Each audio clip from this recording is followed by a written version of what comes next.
Ms. Kayla, Hey, good morning. good morning to you. How are you doing? I feel pretty good because I just stepped out of the shower.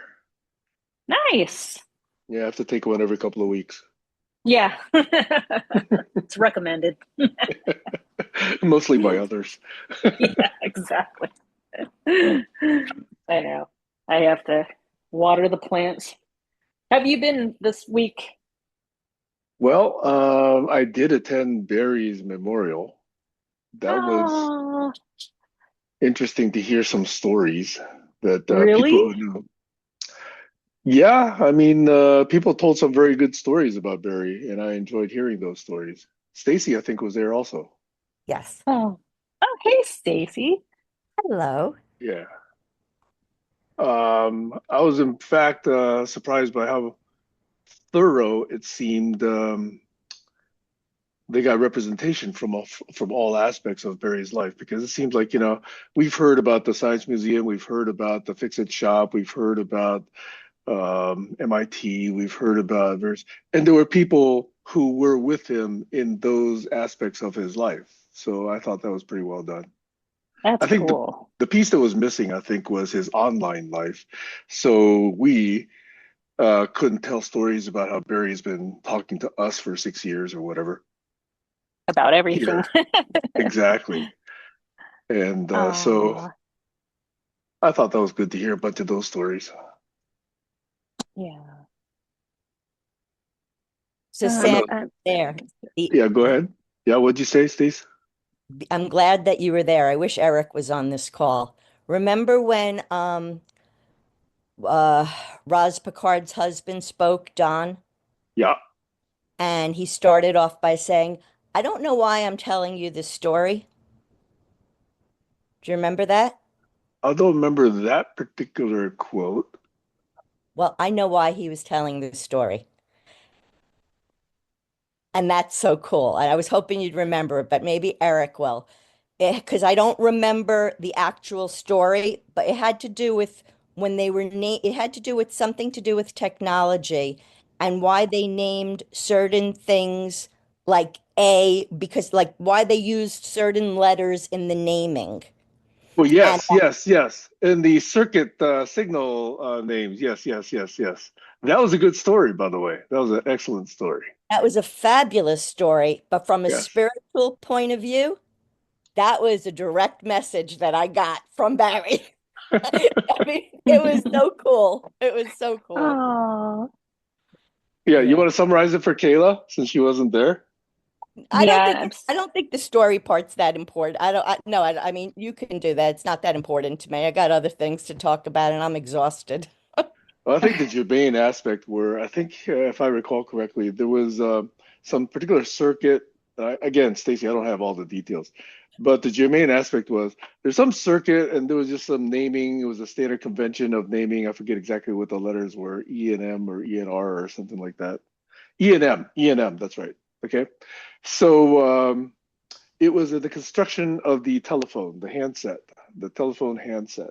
And there were two signals, and the one was called E, one was called M.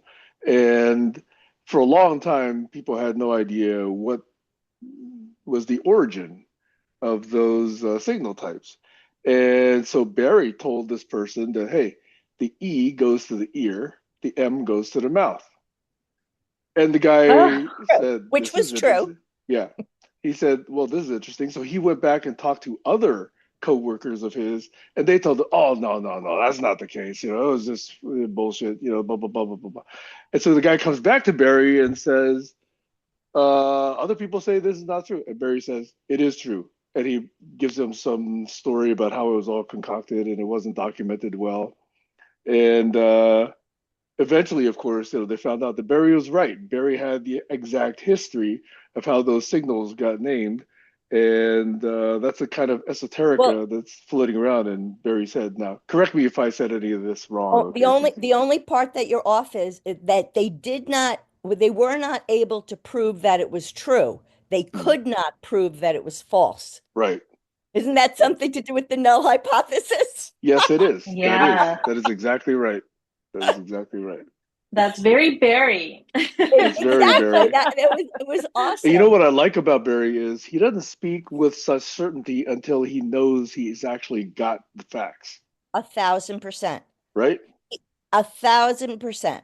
Yes. I mean that's so the interesting yeah. Whatever he said at the beginning of whatever he was saying never had bias. It was when he went too far and overextended into observations like all of us do that he went wrong. But whenever he started at ground zero, Mm-hmm. if what I'm saying is making sense, but that's what was Yeah. best about him out of anybody I know. He was the most unbiased person when it came to those very basic kind of laws or rules or whatever you want to call them. I don't have the right language to explain what. He wouldn't Yeah, use the word no, we all know rules. what you were saying. Yeah. We all Yeah. know what you're talking about. That's so cool. Yeah. Well, Barry does explain that himself by saying he's on the spectrum. So he can't Yep. read people's emotions. He's not aware of his own. He just, interacts directly as his mind sees it. Well, so yeah, so the good thing about him that I didn't learn until later, and I told him, you really can't insult him because he doesn't take anything personally. Because if somebody says something, he immediately thinks it has to do with a flaw in them. Oh, Do that's you know? interesting. Let me just think. Because I know I've tweaked him at least a half a dozen times. Yes, but that's a different kind of frustration. He would be frustrated that he couldn't get you to understand when you were off. It's not the same frustration that somebody feels when they think they're being insulted. Right. I was not insulting Barry at all. Right. But it is the case that, losing a temper isn't actually going to help get anything across Of either. course, right. Right, right. I'm not saying that. I guess I'm contrasting the way Barry got insulted. I mean, the way Barry I'm contrasting the way or the reasons why Barry would lose his temper compared to the way Colin would lose his temper. Colin's was rooted in being insulted that somebody didn't think they were smart enough to be spoken at a certain level. Hmm. Barry's was something different, but I want to say one more thing you just reminded me of. You, me, and Colin have a special distinction. I don't know if you noticed it. You and I seem to be the only ones he's ever lost his temper with. Really? Were you, No, no, no, no. Wait, wait, wait, wait, wait. Didn't Barry and Colin also have a tiff? yes, but he's not here on the call. He's Oh, gone. right. So I'm Yeah. saying of the group, at the memorial, they talked about how Barry never lost his temper. Nobody ever Oh, saw yeah. Barry. I'm glad I wasn't given the mic then. Yes. Yes. Oh my God. Oh, that's amazing. Yeah. Let's see. What were some other tips? I took some screenshots. So I have the 3 or 4 of those screenshots. I don't know. They talked about, the neighbor talked about he was, just really, really kind, very good neighbor, um, smartest person he ever knew. Yeah, you wanted to say something? Oh no, I'm sorry. I should mute myself. The dog is jumping all over me. She's excited. I'm telling her to Yeah. stop. I'll mute myself. So I Sam, think the do you next, know if yep, I'm sorry. go Do you ahead, know go ahead. if Jack knows that Barry passed? I do not know because Jack is not on Facebook. Is he planning on coming back to our calls? Have you spoken to him? He hasn't been here in a couple of Not since weeks. he's left. So yeah, I'll give him a call. Jack and I Left text for each other where? pretty regularly Since he left for where? since he left these calls. Since he hasn't come back since the last time he dropped off. But he didn't say he was leaving, did he? No, I no, missed no, something? Okay. no, no. Okay. All right. Good. Yeah. In fact, I'll check in with him today. Okay. Well, I sent him an email as well. So, Mhm. Has he but been going to OGM calls? I do think he was at one. I don't remember if it was before or after the last. Yes, the after the last time I saw him here, he was at an OGM call. Then I came here, he was not here, and he was not at OGM this week. Hmm.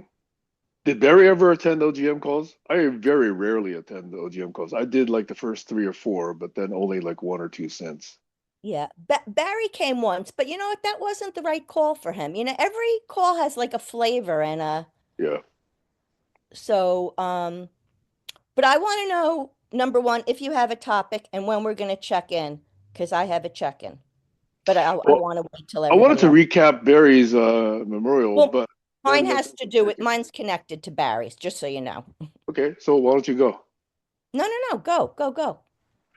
Well, I just ran through. I just want to recap for the record. I guess Rosalind Picard, whom Barry speaks about often with regard to getting a job at AT&T Labs, spoke. Some guy named David Albert, who worked with Barry at the Science Museum. Then there was a fellow Bob from Toastmasters. And then there was Don Picard, who was Rosalind's husband. And then Barry's older brother. And then Who Barry's, I happen to know bullied him, but and then there was Bob, the nephew, who's been interacting on Barry's Facebook account, by the way. When I texted Barry and checked to see whether anybody was monitoring, it was Bob, the nephew, who was monitoring Barry's account. And let's see who else. I think a woman named Leslie, also from Toastmasters. Steve, yeah, I already mentioned Steve, the brother. Uh, and then somebody from his D&D buddies, Nathan Sukioka, it seems. I wrote this down. And then let's see who else. And then the person running the ceremony did a couple of chants, read from the Bible, and then they departed for the burial site. And so those are all the speakers that I got. And if you have a few notes on the speakers, but I'm not going to recap all of that for now. no. Over. Awesome, thanks. Stacey, you want to check in? No, you go first. Go ahead. I don't really have much to say. I'm sorry that I didn't go to the funeral. I was like an hour off. Just busy. Lots of thoughts in my head, but nothing outstanding to report. At least not right now. Well, we'll have our service here, which I'm Yes. really looking for, I'm looking forward to it for a lot of reasons. What do I want to say to say? Oh, Sam, you mentioned about the invites. If you and I could do it together, but if you just create the invite for me, I can share it. I don't have a Zoom account so I can't share, like I can't make the invite, but I took a better picture of Barry that I can give you that you could just put on the Zoom invite. You don't, if that's okay with you. Well, where are And you then going to send this to? Because I'm if gonna I'm go, on them, no, no, because I'm gonna do it in the Facebook community. right. And if I'm in any of those Facebook communities, I can just comment after you and say, here's the link. Uh, that way you would have your voice and I could just follow up with the detail of how to get onto Zoom. And then No, the invitation would actually come directly from you. I'd like to have I'd like to have like the way Doug Breitbart used to do our like announcements in GCC. I'd like to have something like that. So what did I forget what he used to do. I'll show you. Well, I don't know if you want to do it now. I was downloading looking for those pictures because we had some like cute cartoon back then Bitmoji was free. So I was looking for anything I might have used back then. Um if I'd like to have just like a picture of Barry in the thumbnail and then just something that just says, the time and the date. And then I can share that, or you could share, or anybody could share it. It'll just be shareable. Mhm. Yeah. Okay. So why don't you draft something and we'll see whether it's Okay. something we need to co-create Okay. I'll write down the two sentences and I'll send it to you because that's, and the date and everything. And we in just the need to, picture. yes, yes. I'll do that and I'll send it to you. Okay. So here's my story. So there's a little tech involved. There's a little of everything involved, something for everybody. I won't tell, and some just personal. Kayla, you like the personal stuff. So where do I start? Um, let's see. So yeah, yesterday I had a call, and the people on there were only a couple of friends on the call, and they were nice enough to let me speak out my ideas so that I could, hopefully, I record it and hear myself speak the whole bit. But Jose wasn't on the call and it was his Zoom room, so we couldn't record it. So my friend Remzi said, I'll record it. He used Fathom Note Taker to do that. So after the call, he sent me he sent me the recording. Now, I wanted to use Google Notebooks to make a podcast because I wanted to see, I gave it some prompts and I wanted to see if it could help me a little bit to make it sound like a better pitch. I put in notes, I put in my documents for different ideas I've had in the past, and then I told it like what to ignore, what not to ignore. So the podcast, it wasn't ignoring what I asked it to do, and I had to keep changing it. And by the time I went back and forth through a few iterations, I had used up all my time or for the day, my allotment for the day. So I couldn't do anything more with the podcast. But it had been very helpful in the written text when it was refining its own thoughts based on what I was telling it. So I copy and pasted that. Oh, I left out an important part for Sam. Um, the problems that I had. I tried to use the recording that he sent me from Fathom, but Google Notebooks wouldn't take it. So now I had to come up with all these hacks, and I wound up playing the recording on my phone while recording it in my Zoom room on my computer, and then taking the audio and it was a big pain in the ass that in a perfect world would have been a very easy thing to do. So, um, so where am I now? Okay, so I had to leave that alone. So I got a lot of work done because I really worked hard on this Google Doc and I really liked the way it was coming out. I was like, wow, this is starting to look like I think people are finally going to understand, going way back to where all my slightly different ideas all kind of were part of the same spiral or whatever. So I was like, I got to get out. So I went out last night with my friends, heard a band play, had a great time, drank a little bit, came home, got on the phone, spoke until about 1:30 in the morning, went to sleep, fell asleep, woke up at 5 in the morning, couldn't fall back asleep. So I got up and I said, let me see if I can get my credits back with Google Notebook. If I can do the podcast now, maybe I'll have it done in time for this call. And I wasn't able to do that. But I was able to go back to my Google Docs where I had copy and pasted the notes and I had made a really short narrative based on that. Change some words, not that difficult to do. Just it, and it was still my words, my ideas, the whole thing.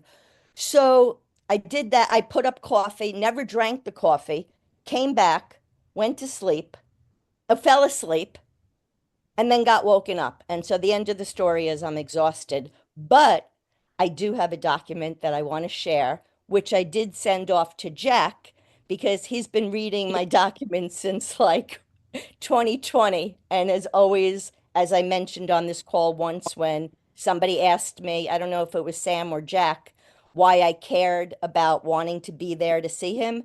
And I said, because you listened to me. Because the fact that he listened to me made me think he thinks that there's something within me worth trying to pull out. And yeah, so that's the end of my story for now. Well, not the end of my story, it's the end of the chapter. Over.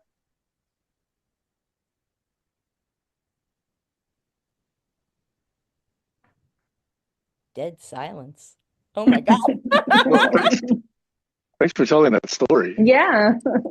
What's coming across for me Mhm. is just how important being heard is to everyone, and how Absolutely. few opportunities there really are to feel it. Not that it didn't happen, but that you feel that it happened.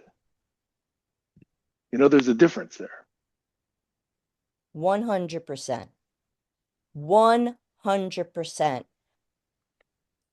If I could just say something though, Sam, as far as not that you didn't feel it, here, there are places in the cyber world that I'm still not heard, which is fine. And it's not my perception. It happens to be the truth. And just so you know, the very first article I wrote through the eyes of Facebook, what I learned about myself and the world around me that I kept trying when I came here, and I said, here's who I am. Here's this one very short article. It's all about our collective need to feel heard. That's the whole, I mean, that's the whole point. It's about belonging and being heard. So I'm glad I'm finally heard, but it was such an uphill battle. And thank you for hearing it, though. That's awesome. I'm really grateful. Yeah, and there's a lot of people that really need to be heard.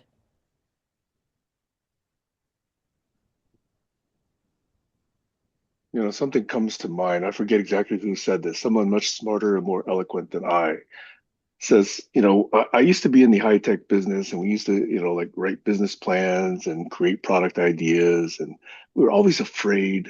Well, not everybody, but most people were just afraid of, I can't talk about this idea because somebody's going to steal it.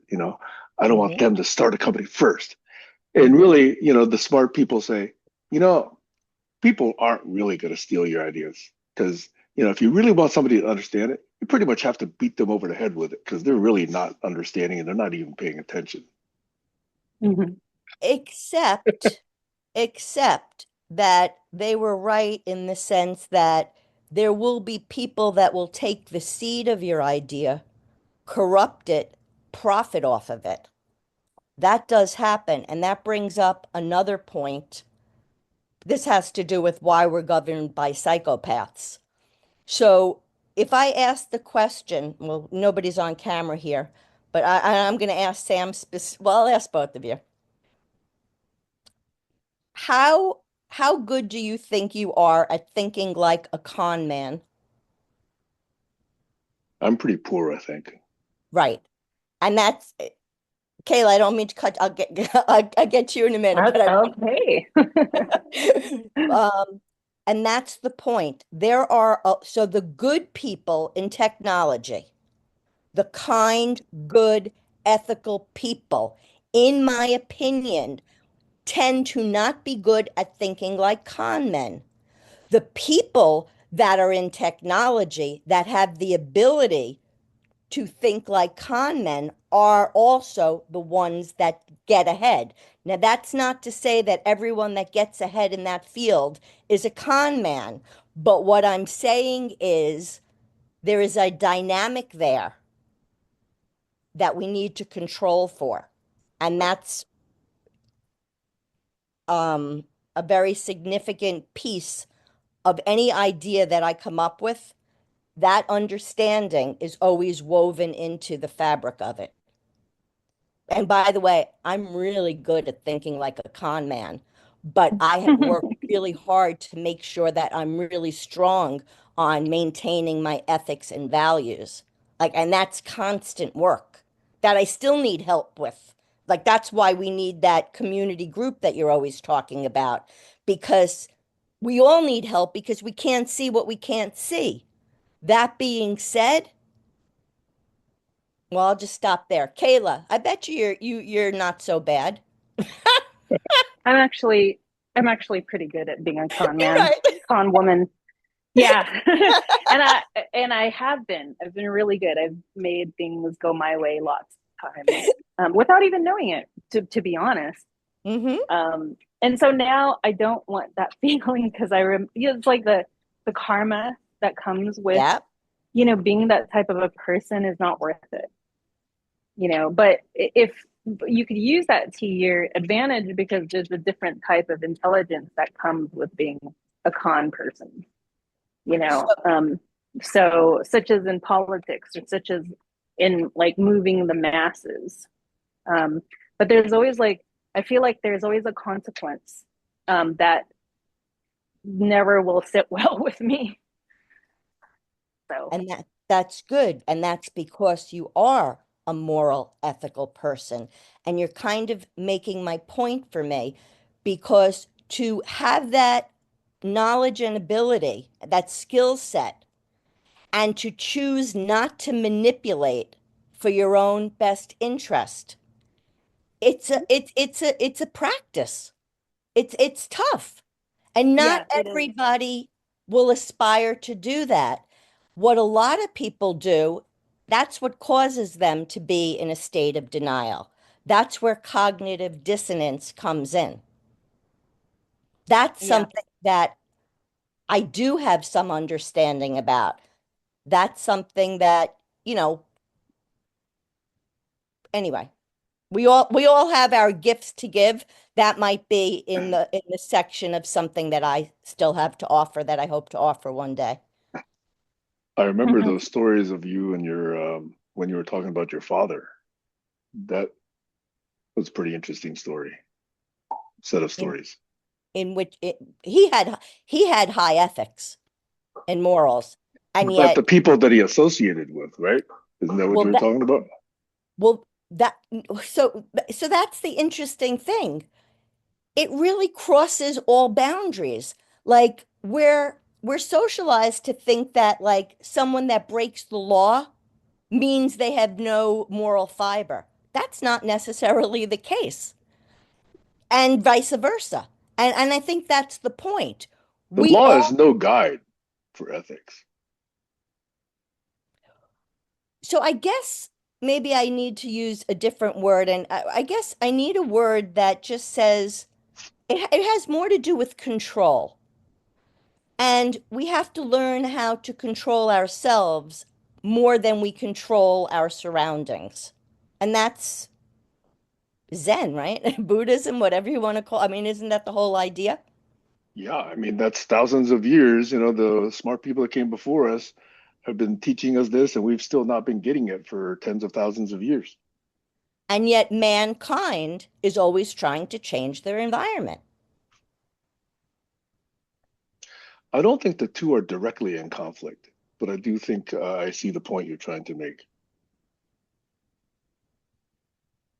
I mean, this goes back to a theme where I think you've heard, I think I've said this before. We've had sessions on this where if we really have people who are, as you describe, who are ethical, aligned, with integrity, with discipline, with self awareness, with emotional control, we would need far fewer laws. True. And that was Mhm. Barry's point. That was Yep. exactly Barry's point.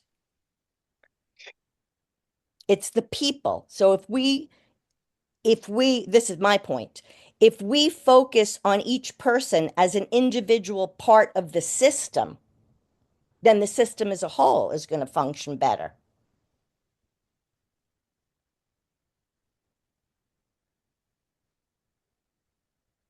True. The So, system still has to account for the the people who are not so well aligned. And I guess the system has to quote unquote protect itself or protect the other people from the psychopaths or the pathological ones. exactly. And again, that what you just said, that understanding is a really big, that's underneath anything that I've ever designed. And I'm just going to put a Google Doc in here. I didn't send it. Oh no, this isn't. Oh shit, it's the wrong copy and paste. I can, if you want, I'll send you the Google Doc that I sent to Jack. Why don't you Be- just paste it into the chat? I thought well, I will. I will. Okay. But I Yeah. think you're gonna like this. Do you know what it's called? Mm. Wait a minute. Wait. Just trying to delete something because I want to make sure I get the right definitions. I know what it's called, but I want to make sure I say it the right way. Um,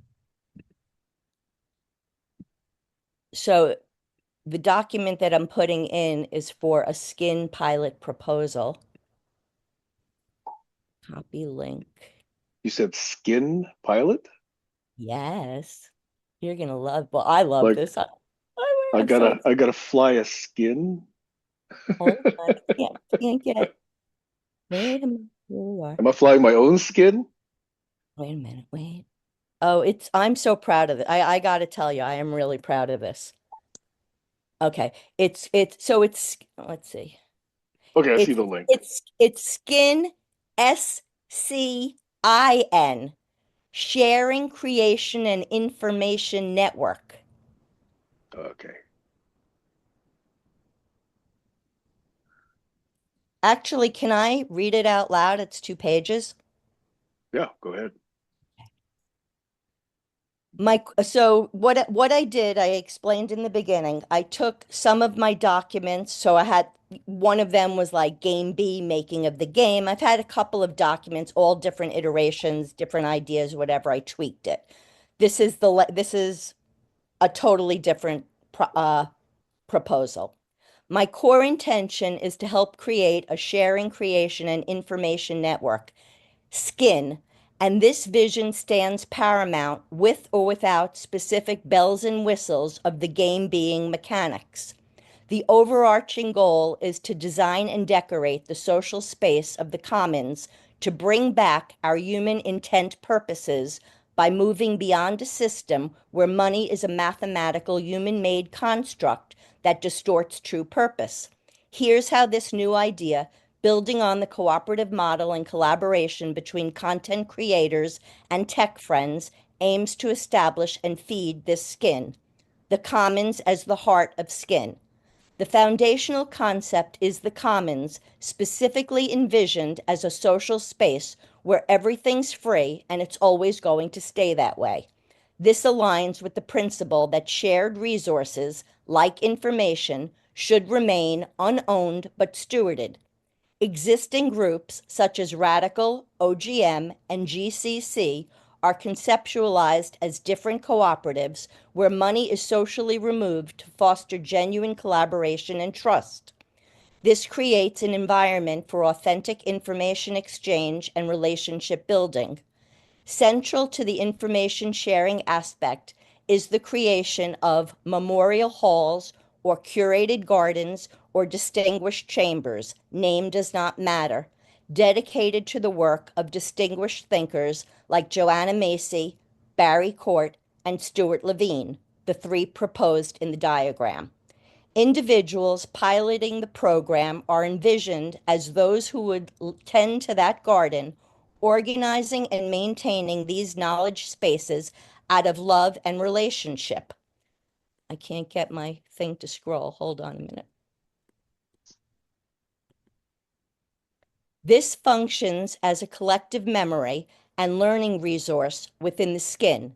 It will also serve as an honorarium. Empowering content creation within the skin.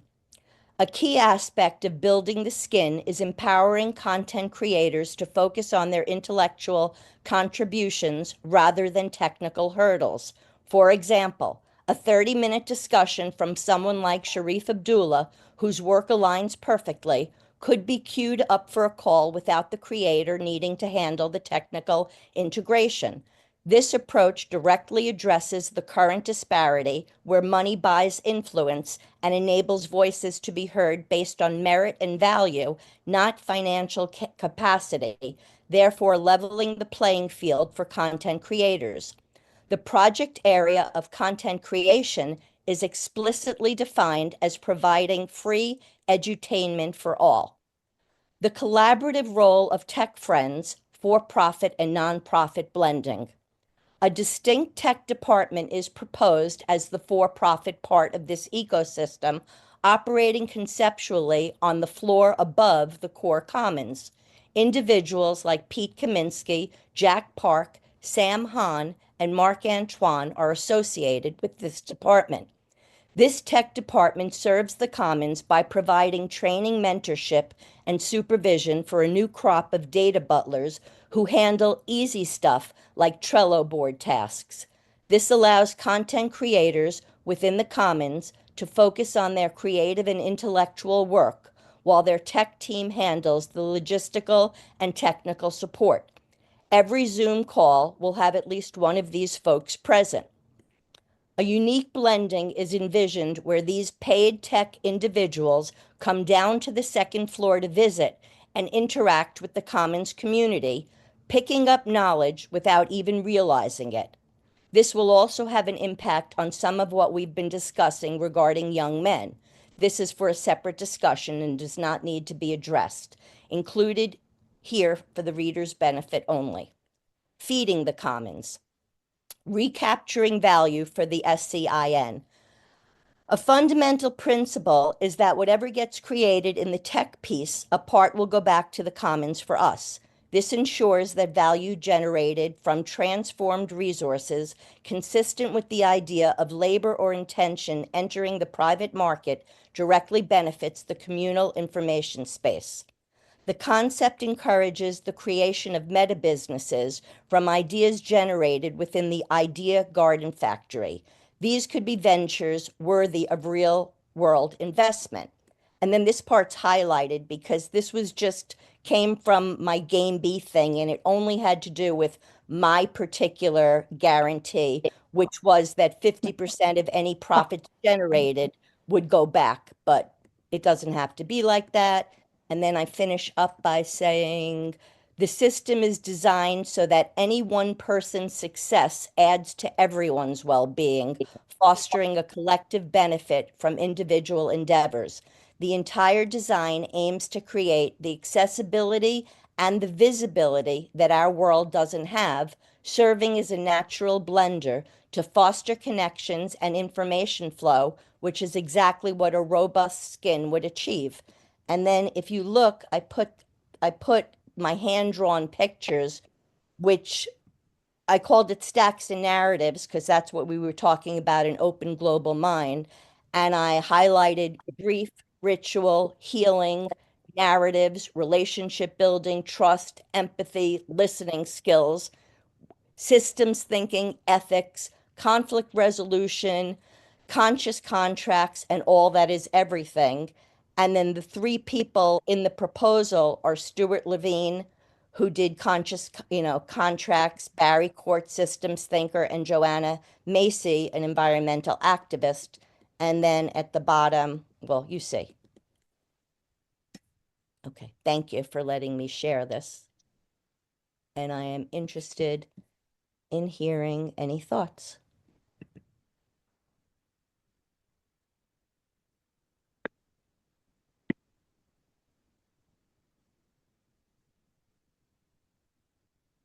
So, Stacey, is that shared somewhere? Can you send that to me? I can send it to you personally. Yes, I will send you, if you Awesome. click on I'll send it to you after, or you can click on the chat. I Okay. did click on the link in the chat, by the way, Stacey, and it still requires that you grant access to it. So you may not have actually shared it. Okay, well, I will give you each permission, but I'll keep it that way. This way Mhm. I don't just want anybody going into, Sure, sure. but yes, I will share it to both of you. I'm better off reading. Yeah, and yes, I understand that it's, that's why I only sent Jack at first. You're channeling Barry. I'd rather read it. And I won't be insulted, Kayla, if you don't. Seriously, because one of the things I had to learn over the 7 years how to do, which was the hardest part, is how to bite off the piece and get it to the right person because it's like there's this like big apple And you can't just keep going around with this big apple and giving everybody the whole big apple. It just it's too many applesauce. You can't make like apple pie and applesauce and apple fritters. Like who Yeah. needs so many apples? Yeah. Sam, I am very interested though in hearing what you have to say. I don't know how involved you are with the money aspect about currency and stuff like that. You know, some of that really plays to the audience, you know,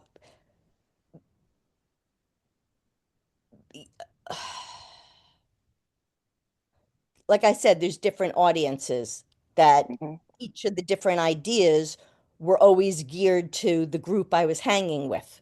They all Hmm. had all the design principles that we discussed earlier in this call, but they were tailored to whoever I was dealing with. And just to make one thing clear that I was telling the guys the other day, my whole reason for wanting Game B, the making of the game, is that I, if we were playing that game, I would have, this would have been my personal game plan. This is what I would have tried to build. This is actually what I really wanted to build. I don't Hmm. care about anything else because if I could show that this pilot would work and it would actually create something with these three things, and there would be a fourth one, which I have somebody in mind for, which is more about more news kind of informational, academic stuff that I think, you know, like Klaus would be very helpful in guiding. If this worked, well, I forgot what I was saying already. Oh, it would then free me up to go and play and do the stuff that I want to do, and it would free Kayla up to do what she wants. You know, maybe she wants to do a dance thing, and you know, and it could be a 5 second thing. You could just come across something you see and say, "Oh, I should give this to Sam. He'd like to add this," or "I should give this to Stacey. She'd like to add it," and that person could get credit for it. But for me personally, I don't care about the credit, so I don't need the game. So that's why this is like, I feel like I'm in my sweet spot now. I'm done. I don't have to, like, I could just go in. I appreciate being able to share it because I feel like now I can breathe. I'm just so disappointed that Barry's not here for this part because I got to tell you, I think he, like, one more thing I want to say. I think he wrote this for me like in 2020. I don't know if I could find it. It was called Stacey at the Bat. Like he would always do like he would rewrite stuff for me. So like he had that sense of humor. Like so all last night, like all I could kept thinking about was Skin. And I don't know if this will be maybe Kayla's be. I was like, I can't wait to write Skin the musical. And for me, it was like the next step from Hair the musical. Now Hmm. it's Skin the musical. And I was like, not everybody's gonna get my humor, you know, and that made me sad because I want people around me that would get what's funny about that. Because it's really lonely when people don't understand you, which is a whole another topic. I'll put that in the grief bucket. And after skin comes skin spray. I don't know because I'm not there. That's up to you. You can do I'm whatever talking you want. about after hair came hairspray. Remember that movie? Oh, that's right. Well, you know what, Sam? I'm glad you said that because now we start to talk about the spiral because part of That's this, why I did that. thank you. Good. Now we're collaborating. Okay, so can I have your thoughts now? I have multiple thoughts. Um, and a lot of it has to do with number one, whatever you want to do, I enthusiastically support and I wish you absolute, the best in making it happen. The question is, am I going to do any part of that? Okay. And before I jump in, I need to understand more about it. So, for example, I've had these conversations here and with Barry in particular, and I think with you as well, about the framing of games. And I think games, for some reason, are not things that I gravitate towards. Okay. And in the early 80s and 70s, I just didn't get into gaming. Mm. And I know that there are certain things I haven't learned simply because I haven't gotten into the gaming world. And yet there's a lot of developments that really came out of the gaming world. So that's number one. That's a personality flaw in me. Okay. So when I talk about something like global sim, it's not in the form of a game. It's in the form of a collaborative simulation. Basically, a collaborative world creation that is a co-creation that scales from two all the way up to, billions of people. So Can I that's stop and idea answer number one one. point at a time Okay. so that I don't get lost? Can we do that? Like go back and forth so I could just do one point at a time? Okay. And I could do it really quick. In this case, what I would be specifically suggesting is that we form a group to create a systems thinking repository, for lack of a better word. And whoever you can be in charge, Eric could be in charge. I don't care whoever, all of us could pitch in some way. We could talk about that. I'm not in charge of that. That's that's a G that would be a GC that would that's all that's what I'd be proposing. I would be proposing a GCC project to create systems thinking course, basically, or course resources is a better word. That's all I would be specifically asking from you. Okay. Pitched in that way, I'm like 99.5% there already. So That's whatever why I I wanted to do misunderstand, one point at, not that's not a why I big wanted problem. to do one point at a time. Right. So thank you for letting me. Right. And then the second thing, when you actually start naming people and their roles, um, in that I'm always thinking, well, we are all very much multifaceted people, right? So one of the things, and I do take this personally, Stacey, and not negatively, but I do take it personally, okay, is that you see me as a technologist, despite, everything that I've been saying for 6 or 8 years now. And that's okay, but I'm still just gently pointing out that a lot of what I'm talking about is not technology. It's about social change, it's about people, it's about accountability, it's about transparency, it's about communication, it's about collaboration, it's co-creation, it's about all of the things which technology can assist with, but is not fundamentally about technology. So I see that when you assign roles and you put me in the technology camp, I still see that in some ways you don't see me that way other than as a technologist. So Wait. So just, I get to address that point before oh, you go on okay. to the next one. All right. If I didn't see you in the other ways, I wouldn't even be connected to you in relationship with you. I wouldn't even come here. So I absolutely see you in the other ways, which is why I connect to you.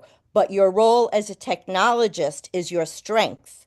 And that's the part that I need to complement what I have. Okay. Over. Thanks for that. That's additional the information that's useful. Okay. And then I also made reference already to global sim, and that is something that could be discussed vis-a-vis this proposal that you have. I think that there are many common elements and common alignment.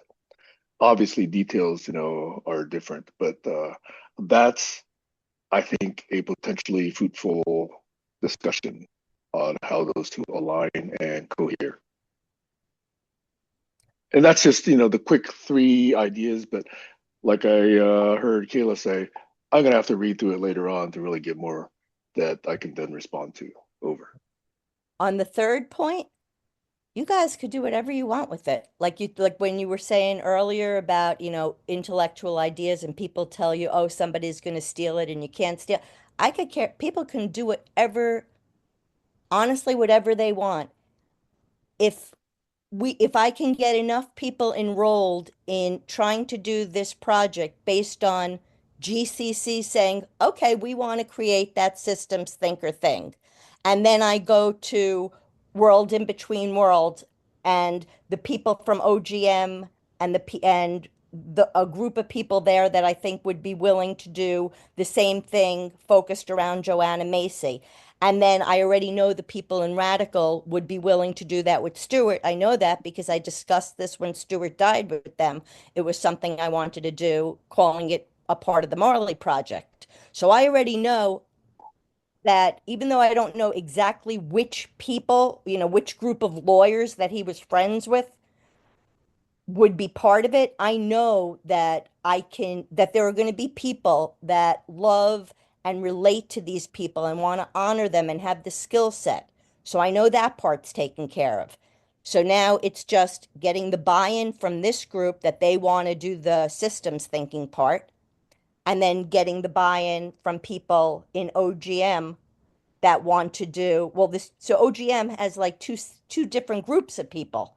So there's the one group, Jerry, Pete, you, Jack. That's where like all the reason I use those names is just to give an idea of some of the connections. It doesn't have to be those people that are going to be a part of it, but that's what I imagine would happen. Eric is already liaising between Klaus and you and Jack. And again, there's a lot of names of people that I don't even know if you actually do know them because I don't think you do, when I've asked them, but there are other connections there that I know are going to start rising to the surface.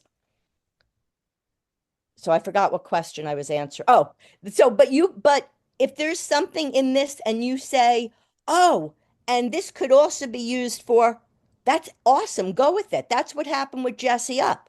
When Mhm. she read, not this proposal, because this one's new, but when she read The Game Being, she saw something in what she was doing that she'd be able to use the exact same software she was currently using to track the value. So she really liked it and she said, okay, maybe we could do something together. The same thing with Ramsey. He's the author of Creditism. So again, this will open up the doorway for those conversations. So I'm not looking to control any of that. I just want to stay at basic, foundational, ground level, just just these kind of conversations right here. And what comes, it's like what you just said about hair and hairspray. I just want to stay at hair. You can do hairspray, somebody else could do hairnet, somebody else could do what else? Hairbrained, I mean, and I just want to play with the words. Again, going back, and actually moving down, that's where Sharif Abdullah comes in. But that's a Yeah. whole nother story. So you just want to focus on the here and now. Yes. You're punny. I like when you're punny.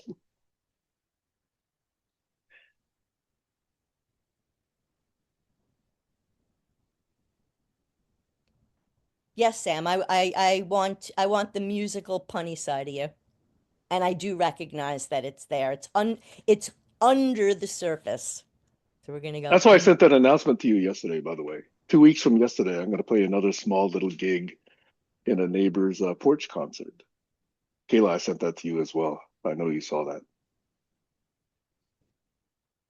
In Maybe, case, wait a in minute, case, what, Sam. what, what? Maybe after I write Skin the Musical, you can conduct the orchestra. You could be part of the orchestra. Yeah, make sure there's a dance segment in there too for Kayla. Trust me. There's roles for everyone. Remember, the very beginning to all of the ideas starts with how do we build an economy that supports cultural creatives? The second part, how do we build in guardrails so that they don't corrupt power the same way everybody else did?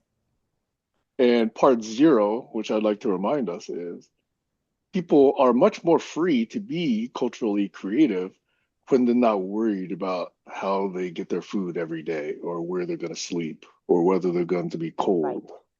Right, which is why we needed the piece about the commons and why I tried to get into the economic piece of it, which the way you felt about me not seeing parts of yourself, there are men in the crypto field that don't see how friggin' good I am with money. I am really good with money. And I'm really I think the way Trump thinks in terms of being a con artist. And I don't mean that in a bad way, but I mean that in a creative way. Like I have good ideas about how money can be generated in a positive, socially impactful way. And unfortunately, people in the media, those are not the voices that get amplified, which again is part of the reason I want to be able to create this skin network, which brings me to part two of once we change the subject of something else I wanted to bring to the call, if I could find that recording. Well, just a note for the record and for future discussion, doesn't have to be now, is this reminds me of how pissed off I am at the media. I'll just leave it there. Perfect segue, because that's what I want to talk about now. And I'll have to get you the YouTube later because it's too much for me to try to find. I'm not so good with this. I listened to a great call today while I was not being able to fall asleep with Jim Acosta and Heather Cox Richardson. Ah, And two phrases that came out. Let's see if I can remember what they are. One of them, I think, how did he say it? We need a NATO for, you know what? I don't remember the exact phrases. I wrote them, maybe I wrote them on a document. I don't remember. I was half asleep. But the whole idea is both of them were talking about sort of what we've been touching upon when we talk about I know I brought it up a few times about the independent podcasters and the network. And actually, it was when David Gray first started the School of the Possible, and I was just in the Facebook networks. It was before I ever met any of you guys online or anything like that. And it was before Practical Knowledge Ecology. There was a Facebook group, School of the Possible. And in order to enter the group, which is something I really wanted to do because I wanted to be part of those conversations, you remember that group, Sam? I was never part of that group. Okay, so this is sort of where Barry's academic Facebook world collides with people that you may know. This is where like some worlds collide in Facebook world is the best way I could say it. This is where this is where I fell through the looking glass to three separate cyber worlds. Wait, wait, But wait. Can I say something? yeah, sure. I just went there and just discovered that I am a member of that group, but there's been no activity there since 2022 Right. So I can another time I or can give you the whole 2023. Yeah. another time I could give you the whole history because Okay. remember All right. the way Barsom Torque, what was he, Barsom Torque or Barsom Took, Barsom Barsoom. Barsoom. So very much like Barsoom, who was an observer from another planet, Stacey was an observer from another planet. Very similar way. So I could tell you exactly what happened with School of the Possible and before that and the different tribes that came together and all that. Sounds like another smart people problem. It's not important. It's more of a story. It's more of a Okay. story which I've documented over the years on Facebook, which was the beauty of it and why I spend time on Facebook, which is another story. Anyway, going back to School of the Possible. So in order to what they wanted you to do, if you wanted to be part of this, is David said you needed to create your what was the word? Your lab. You needed to create what your lab was going to be. So it was like a learning lab. So now I was like, I really wanted to be part of this, but I didn't have a project. So I had to make something up. So my learning lab, which I was so embarrassed to put up there because it was like, to me, it was like so naive or rose-colored glasses. Even though I totally believed in it, I was embarrassed because I was among all these like academic thinkers and mine was like a very childlike, very simple kind of plan which had to do with civilian created news because that's what me and my friends, not the academic people, were actually doing on Facebook. We were playing that way, but I didn't know how to organize them in a way. Like they were just, that's a whole nother story I don't want to get into. But anyway, I'm going to go and get my lab from there because it was about what Heather Cox Richardson and Jim Acosta were sort of making reference to what was happening now in independent media and what we need. And one of them called it like a NATO for a NATO for sharing the news. The other one called it like a news community. And again, they're more, those two, I would put it this way. I would choose Jim Acosta and Heather Cox Richardson over like Jake Tapper and Katie Couric, just as an example. And Yep. I'm not picking on the other two. I'm sure they're very fine people, but I would pick Heather Cox Richardson and Jim Acosta. That's just the same way I would pick Sam Hahn over someone whose name I won't mention. That being said, I will look for that learning lab and add it to the chat. Let me just for the record also say possibly also Rachel Maddow. I would not put her in my, I mean, I don't know that I would, I can't say for sure. I would probably more like, nothing bad with her, but if I had to pick one of the two, I'd go with Chris Hayes. But that's just my opinion. That Lawrence O'Donnell. again, I'm not exactly again, but he would be on the next layer of the spiral. Like he could be Mhm. on your piece of it, but in that very purest of purest, pure. It's like I'm really particular about this seed. So in that way, I risk being called controlling, but I'll get over it. Bernie Sanders. Absolutely.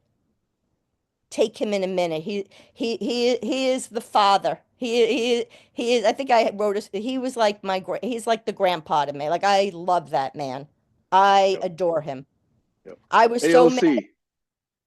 I love her. Yep. Yeah, I will defend her. I've had her back from the beginning. Yep. I keep sending her money. Well, I don't have any money to send, unfortunately. I mean, I'm not poor, but I have no cash flow. I have everything I need, just no cash flow. So Mhm. no money there. Yep. By the way, for the record, unlike the Democratic National Committee, which also asks me for money, I just send them scathing remarks saying, "You did nothing with the previous money I sent you. You bowed down to the industrial complex. You bowed down to Wall Street. You bowed down to Hillary Clinton. You know, bleep you. I'm not going to send you any more money." That's what I send to the DNC. For the That's record. awesome. Oh, I I think I love AOC and Bernie too. Mhm. Oh, it's called Building a News Community with Jim Acosta, and it's an explainer video. And Yep. I'm going to try to put it in our. Can I just, in one sentence, and only one sentence, say, why the bleep is Fox still allowed to broadcast when they've been fined 700 and whatever $1 million for bleeping lying? I had to stop from saying the F word. And they're still allowed to broadcast. That's what's wrong with this country. Over. Okay, that's the video for Jim Acosta. Let me just label that better.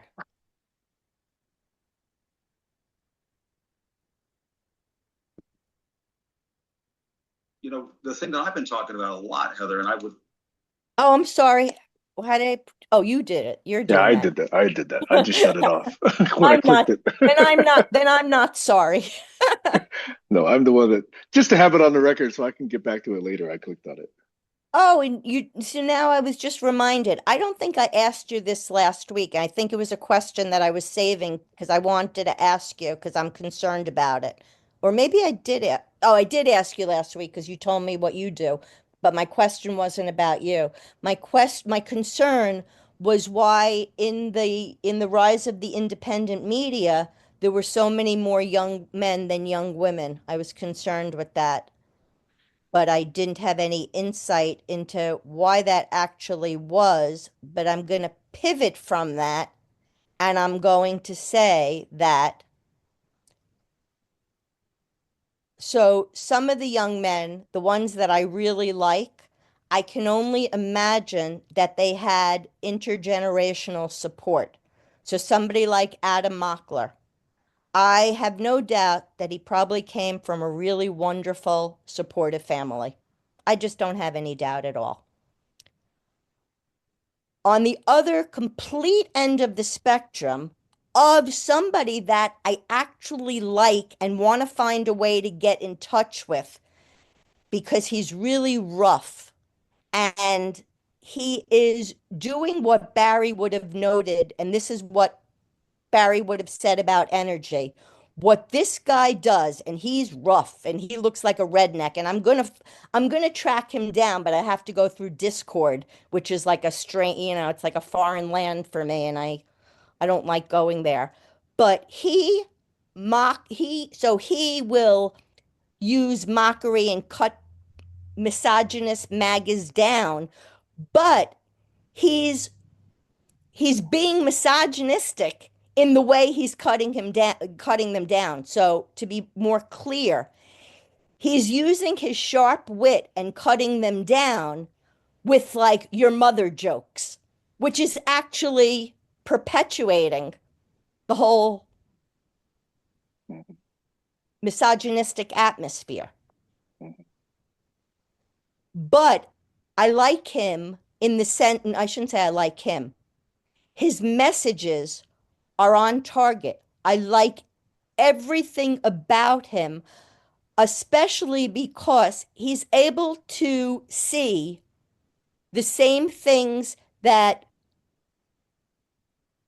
unbiased people would see are common in the four competing stories, the commonalities in those stories. So, for example, so he looks like a MAGA. He's not a MAGA at all. He might seem at times to be a conspiracy person, but he's not a Q person.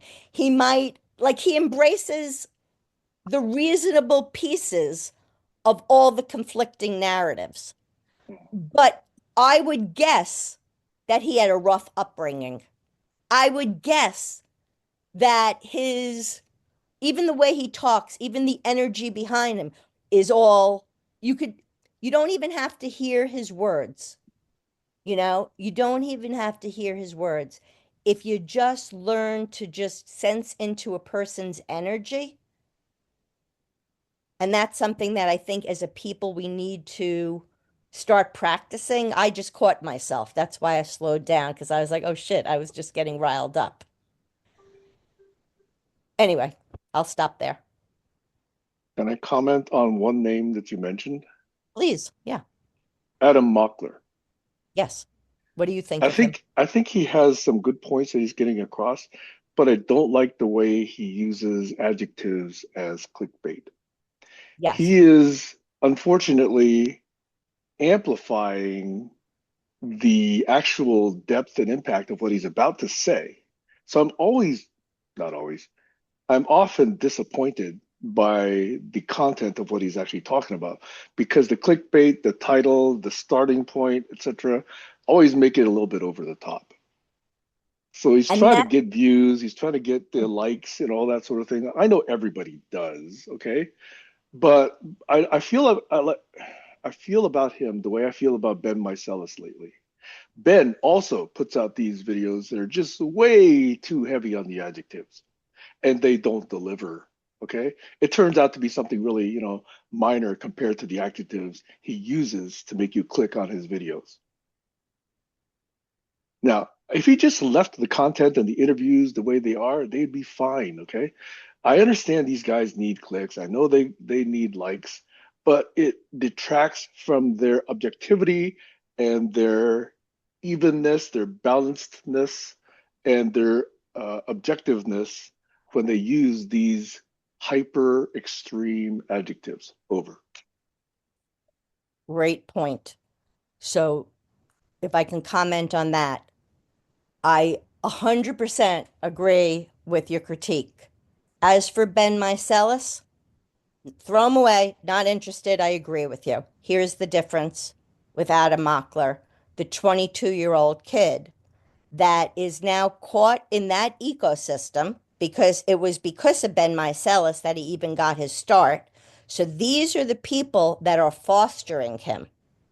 What I want to be able to do is create a situation where people like Heather Cox Richardson and Jim Acosta are fostering him. But we have to be able to build the pathway to that and get these people while they're younger, like this other guy, the rough guy that I'm telling you about. So, and yes, and all these people, and now I'm going to move into the tarot readers and the people in the spiritual community, even though this doesn't concern our group here. This is a different thing of people I want to reach out to. What's really bothering me about these people is they are going one step too far and telling people what different signs mean when they have no, I don't know if they have no understanding or they don't care or they haven't even considered that they are looking at certain signals from their own spatial point of view. And I wish that rather than saying, and this is what this means, they would say, this is what I see, this is what I see, this is what I see. What does that mean to you? And again, I don't know if I'm being clear with that statement, but I know exactly what you said. oh, good, good, good. Over. But I do think that most people commit that very same mistake. Yes, exactly. That's why I tried to bring in that metaphor about words, because on that very basic level of stuff that I want to be when I run my, when I bring together people in a Zoom on this very beginner's level playing field, the reason I brought in the concept of words is so that we can learn to limit our words, using as few as possible, and then really looking at what we're trying to communicate. And if I could just use one example that was so helpful to me, it just happened 2 weeks ago, which got me to the point of the document I shared with you today. I was talking to Doug Breitbart, and we were, again, he knows about the words thing and the metaphor. He's in those spaces with me.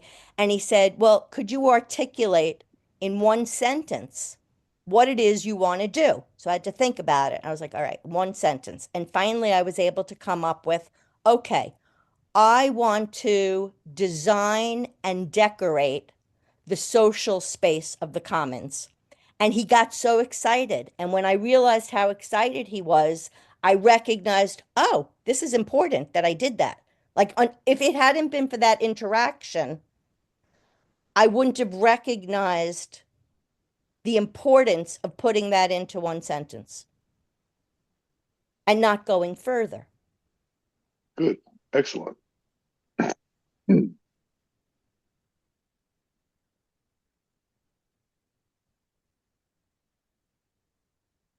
Kayla, you want to check in with us? I know we've been monopolized. I know you're probably enjoying listening, but I Yeah, still would, but I I'm still just want to enjoying give you listening. the opportunity. Yeah, yeah, I'm good. I put myself off mute so I can interject if I need to, but I'm multitasking. Sam, a quick question. Where's Gail, and is she ever going to come back?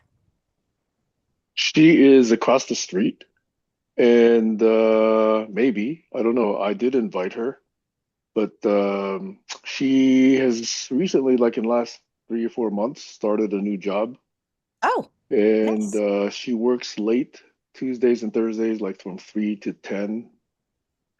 And she's got another shift, but it's an earlier shift on Wednesdays.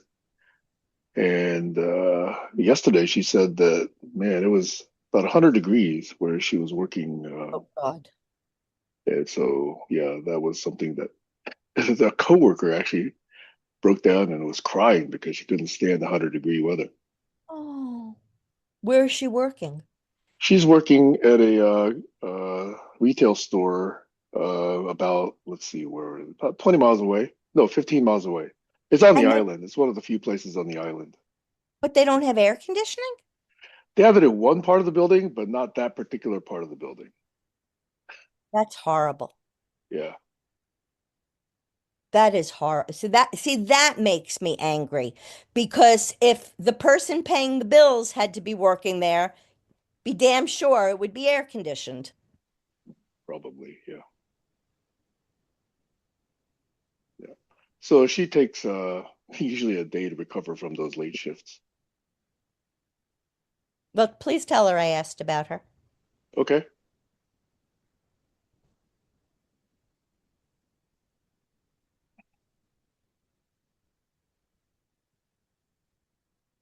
And are you working now? Like I never even knew that you weren't working, by the way. I just found out a few weeks ago when you mentioned it on a call. I had no clue. I thought you still Yeah, had about a this. year ago, a little more than a year ago now. My company let me go after 17 years and said they didn't need me anymore. So some of you may have been able to tell. I really kind of my own assessment is I did go through a depressive period. I was kind of depressed for a while. I probably still am, but I've been trying to recover. So I'm trying to work on a few different things, and a few part-time things are beginning to show some promise. So thanks for asking. You're welcome. One of the things, just since you asked, a friend of mine for 20 plus years has always said, "Hey, you got to get into investing and learn how to extract money from the market." And I always thought, for most of that time, I thought, well, geez, people who are just playing the market, are they really adding value to society? And so, kind of on principle, I didn't do that. And while he's been making, hundreds of thousands and millions of dollars in the market, I've been trying to, like create products, and create good engineering teams and blah, blah, blah. And it turns out, well, after 17 years, was that really appreciated? So now I'm thinking, well, I'm in a capitalist country and I'm not taking advantage of that. So for last year, I finally said, well, let me learn about the market. So I started trading a little bit. And first 3 to 5 months, I lost like $3,400, and that didn't go so well. But then in June, I managed to, tighten up my discipline and rigor and attention to detail. So June was actually a pretty interesting, pretty positive month. First part of July was really rough. So I think I got a little bit cocky after that June success. So I'm still trying to get there. I'm still learning things. I've been trading for less than half a year still. Wow. So you want to be so I just took all my money that was in a 401. I just took it all out of stock. I don't want anything to do with stocks and but I just rolled it into an IRA and whatever. But a while back I had sold a property with my ex and so I put some money I put it into Robin, using that app. It was like a game for me, something to play with and I thought I could make some money or whatever, and I lost like Hmm. half of it right away. But Yep. then, but then, wait a minute. So I bought Coinbase, and Hmm. I probably had it averaged at about maybe at about like 70. Hmm. So when it went to 140, my taxes were due, and I just wanted to get my money back that I had lost on other stocks. So I Hmm. sold it, and it's like what, 400 now? Hmm. Kills me. Every time I look, it friggin' kills me. Hmm. So, That's the one thing I learned about the market is you cannot be emotional when you look at what happens in the market because that's what kills you, and that's what makes your decisions bad. The market's going to do what it's going to do, and if you have what I learned is if I have any emotional response to it, I'm going to do badly. well, the emotional response is I should have known to hold on to it, but I was just so happy that I had earned back the money that I had Right. lost And just be that happy I with that, right? And I You was. have to go that. Yeah, And plus I didn't have to touch, I had to pay my taxes anyway. I didn't right. have to go into savings for that. But I don't like, I really, to me, it's gambling. I don't, and again, I come from a family of Yeah, gamblers. yeah, So slow and steady wins the race. I would much rather be investing in real estate. right. I can't disagree with you. Real estate is the one thing they're not making more of. You've heard that already Yep. before. And in the market, you really are gambling, okay? But if you can actually play some odds which have some historical viability and you stack the odds, then it's let's say it is gambling, but it's not quite 50-50. You're actually, creating an edge for yourself. And that's the one thing people need to understand about investing. If you can't understand that, you don't have any business doing any trading or any investing. But as long as you understand that and it's a game of probabilities, and there's where I will use the game word, then you just got to be in it for the long haul and be able to do things repeatedly so that the probabilities can work in your favor. And that I learned the hard way. Well, the other problem I had is the moral piece. So when I had this amount of money that needed to be invested, and thank God I didn't put it there, um, they wanted me to invest in water. And I'm sorry, but I cannot invest in making money off of water. It's Exactly. immoral. It's That's fucking right. immoral. It's like the Nestle guy, right? It all goes back to Nestle. Yeah, I just won't do it. So I can't really be mad at my financial advisor for all the things I've told him. Well, I don't want to Right. be in this, and I don't want to be in this, and I won't do that. So Yep. I'm like you, Stacey. I mean, I know a lot of people have made a lot of money on Tesla. That's one stock I've stayed completely away from. no, I have some solar ETFs that I'll hang on to. I have IBM that I bought for my kids when they were little. Hmm. And so I've kept that for them, which they Hmm. don't know about, even though they're older, because Hmm. they're not capable of managing money. Yeah. They don't take after me at all. Well, one thing I've been telling my kids is I made the mistake of not learning how you could extract money from the market until way too late. And I still don't really understand it. So I've been advising them to learn about the investing game early on in life. Because if you want to, like control your own time, not work for anybody else, and not have your future, determined by just a whim of somebody who doesn't really even understand what you do, like a boss, then investing is one way to do that. And I understand the pros and cons in a capitalist society. I've been through all of that before, but so that's just something I've realized. If you want to play the game, play the game that exists today. There's pros and cons, but it's Well, a skill Sam, set. how about you don't throw in the entrepreneurial towel yet, and we consider creating a skin network for profit? We can discuss that. Okay. We can discuss I'll be a small part of that conversation because I'm not really I'm not part of the for-profit piece to it. That Yeah. goes up to the second floor. I'll be there to listen, but that's a Mhm. second floor conversation. Yeah, like I tell you, I've had so much problem with all of these coins, and there's thousands of these coins, right? And the reason I get this very strong feeling that the people that are creating these coins want to create an early mover advantage for themselves. The Bitcoin early advantage people, the ones that created it, they own like 90% of all Bitcoin. So everybody else in the world is trading like 10, maybe 15% of all Bitcoin that's out there. But there's like gazillionaires, billionaires who were there early and just bought like $100 or $1,000, way back in 2016 or 2015, and they're now like billionaires, and their progeny will be billionaires, for how many years? And I struggle. In fact, I have a principle against systems that reward early mover advantage. They're not really acknowledging value. They're just acknowledging advantage. And I have a systemic problem with those. Over. So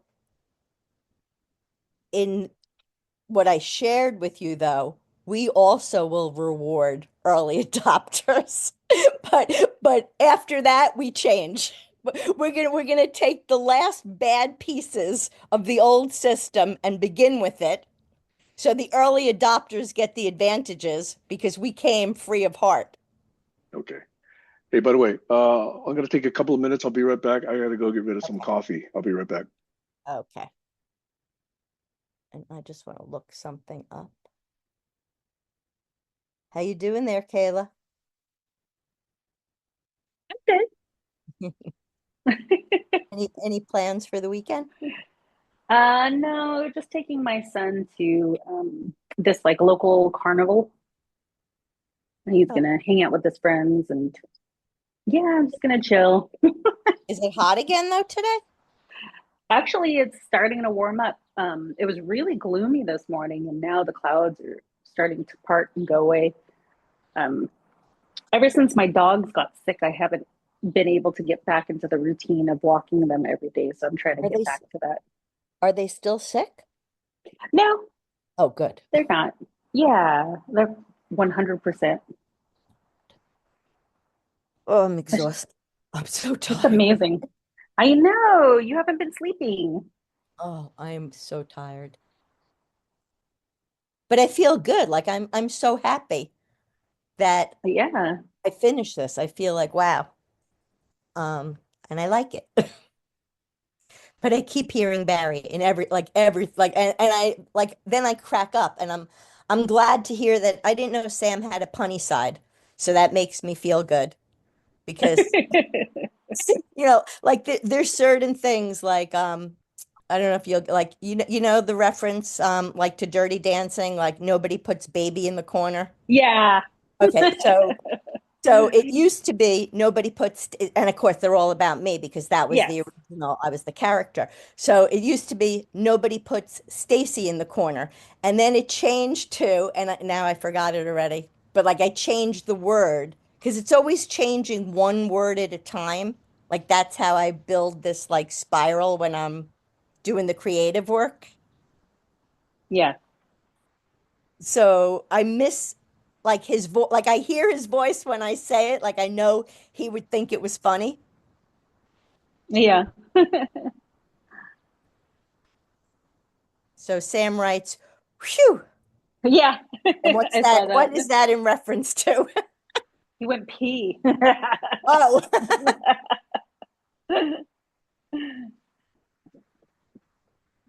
I just finished eating a bowl of them, this linguine and clams for breakfast.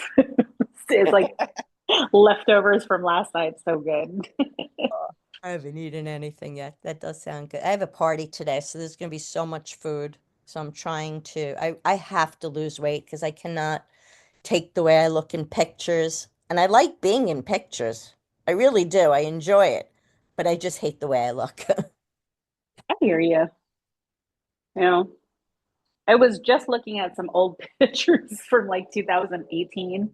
Girl, I looked good. 5 years ago, I looked great. And now I'm just like, I just need to start loving every phase of my life and just trying to show up. So I've been wearing more makeup. I've been like dressing up more intentionally. I've been trying to go out and, not worry about stuff like that.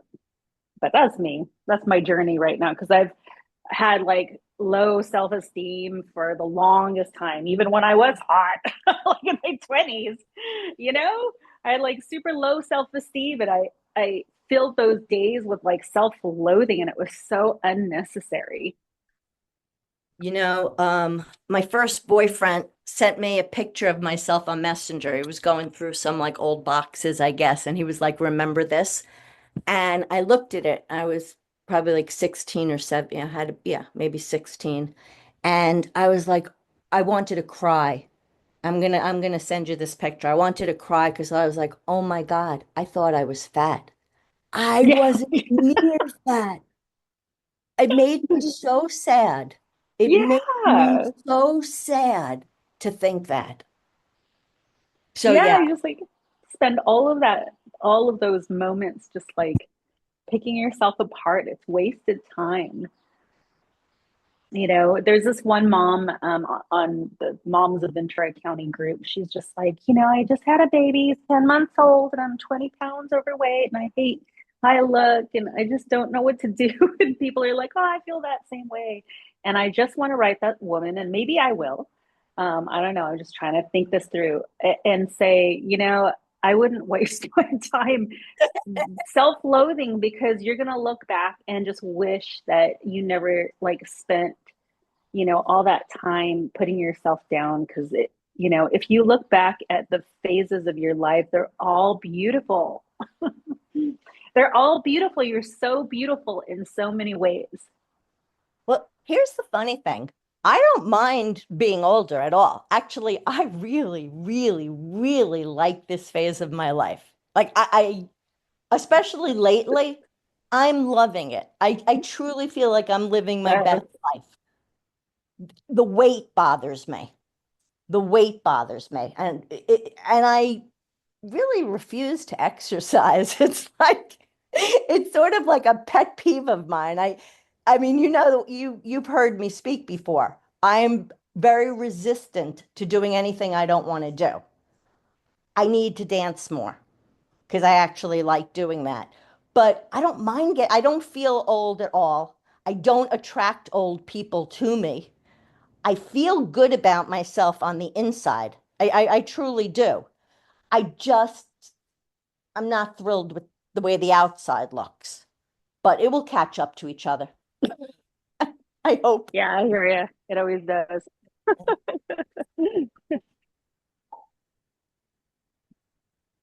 Oh, man. It's my phone. I can't find it. I hear it, but I can't find it. Oh, I got to get this call. Okay. Hold on one second. I got to mute.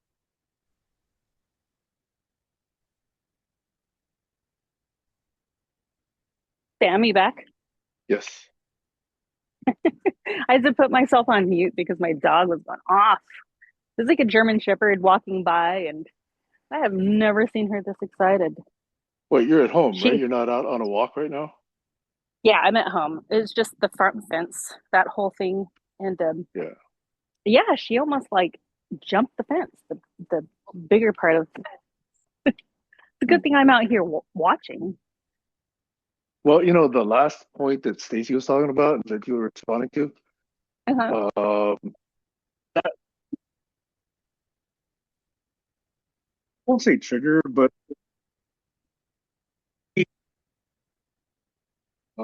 that's been really bothersome to a couple of people I know in real life.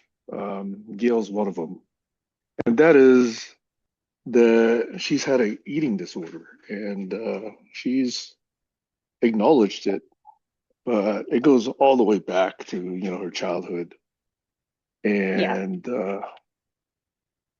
it really, really affects her life in so many ways, and it affects her interactions with people, especially me. I Yeah. can't say almost anything without it being taken badly in that context. And she asks questions that are like traps. And when I see it and don't play that game, she'll insist that I answer. And that's a big part of the problems that get raised in our conversations. Yeah.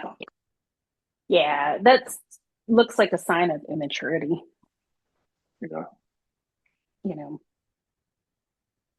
the other person who's had the problem since age 12 is my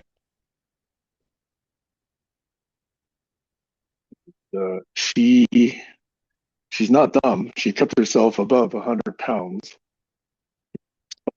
Well, she knew that at 100 pounds, the doctors would say, "Hey, you've got a problem, and we have to like intervene." But yeah, she had that problem for decades. Wow. Yeah. Another friend of mine, unfortunately, he's passed away, but his oldest daughter fought that problem for a long time, probably 20 or 30 years. And she is now a nutritional counselor, surprisingly. Oh, wow.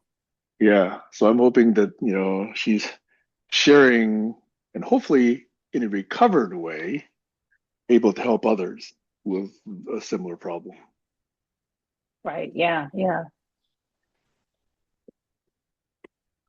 Excuse me. Yeah.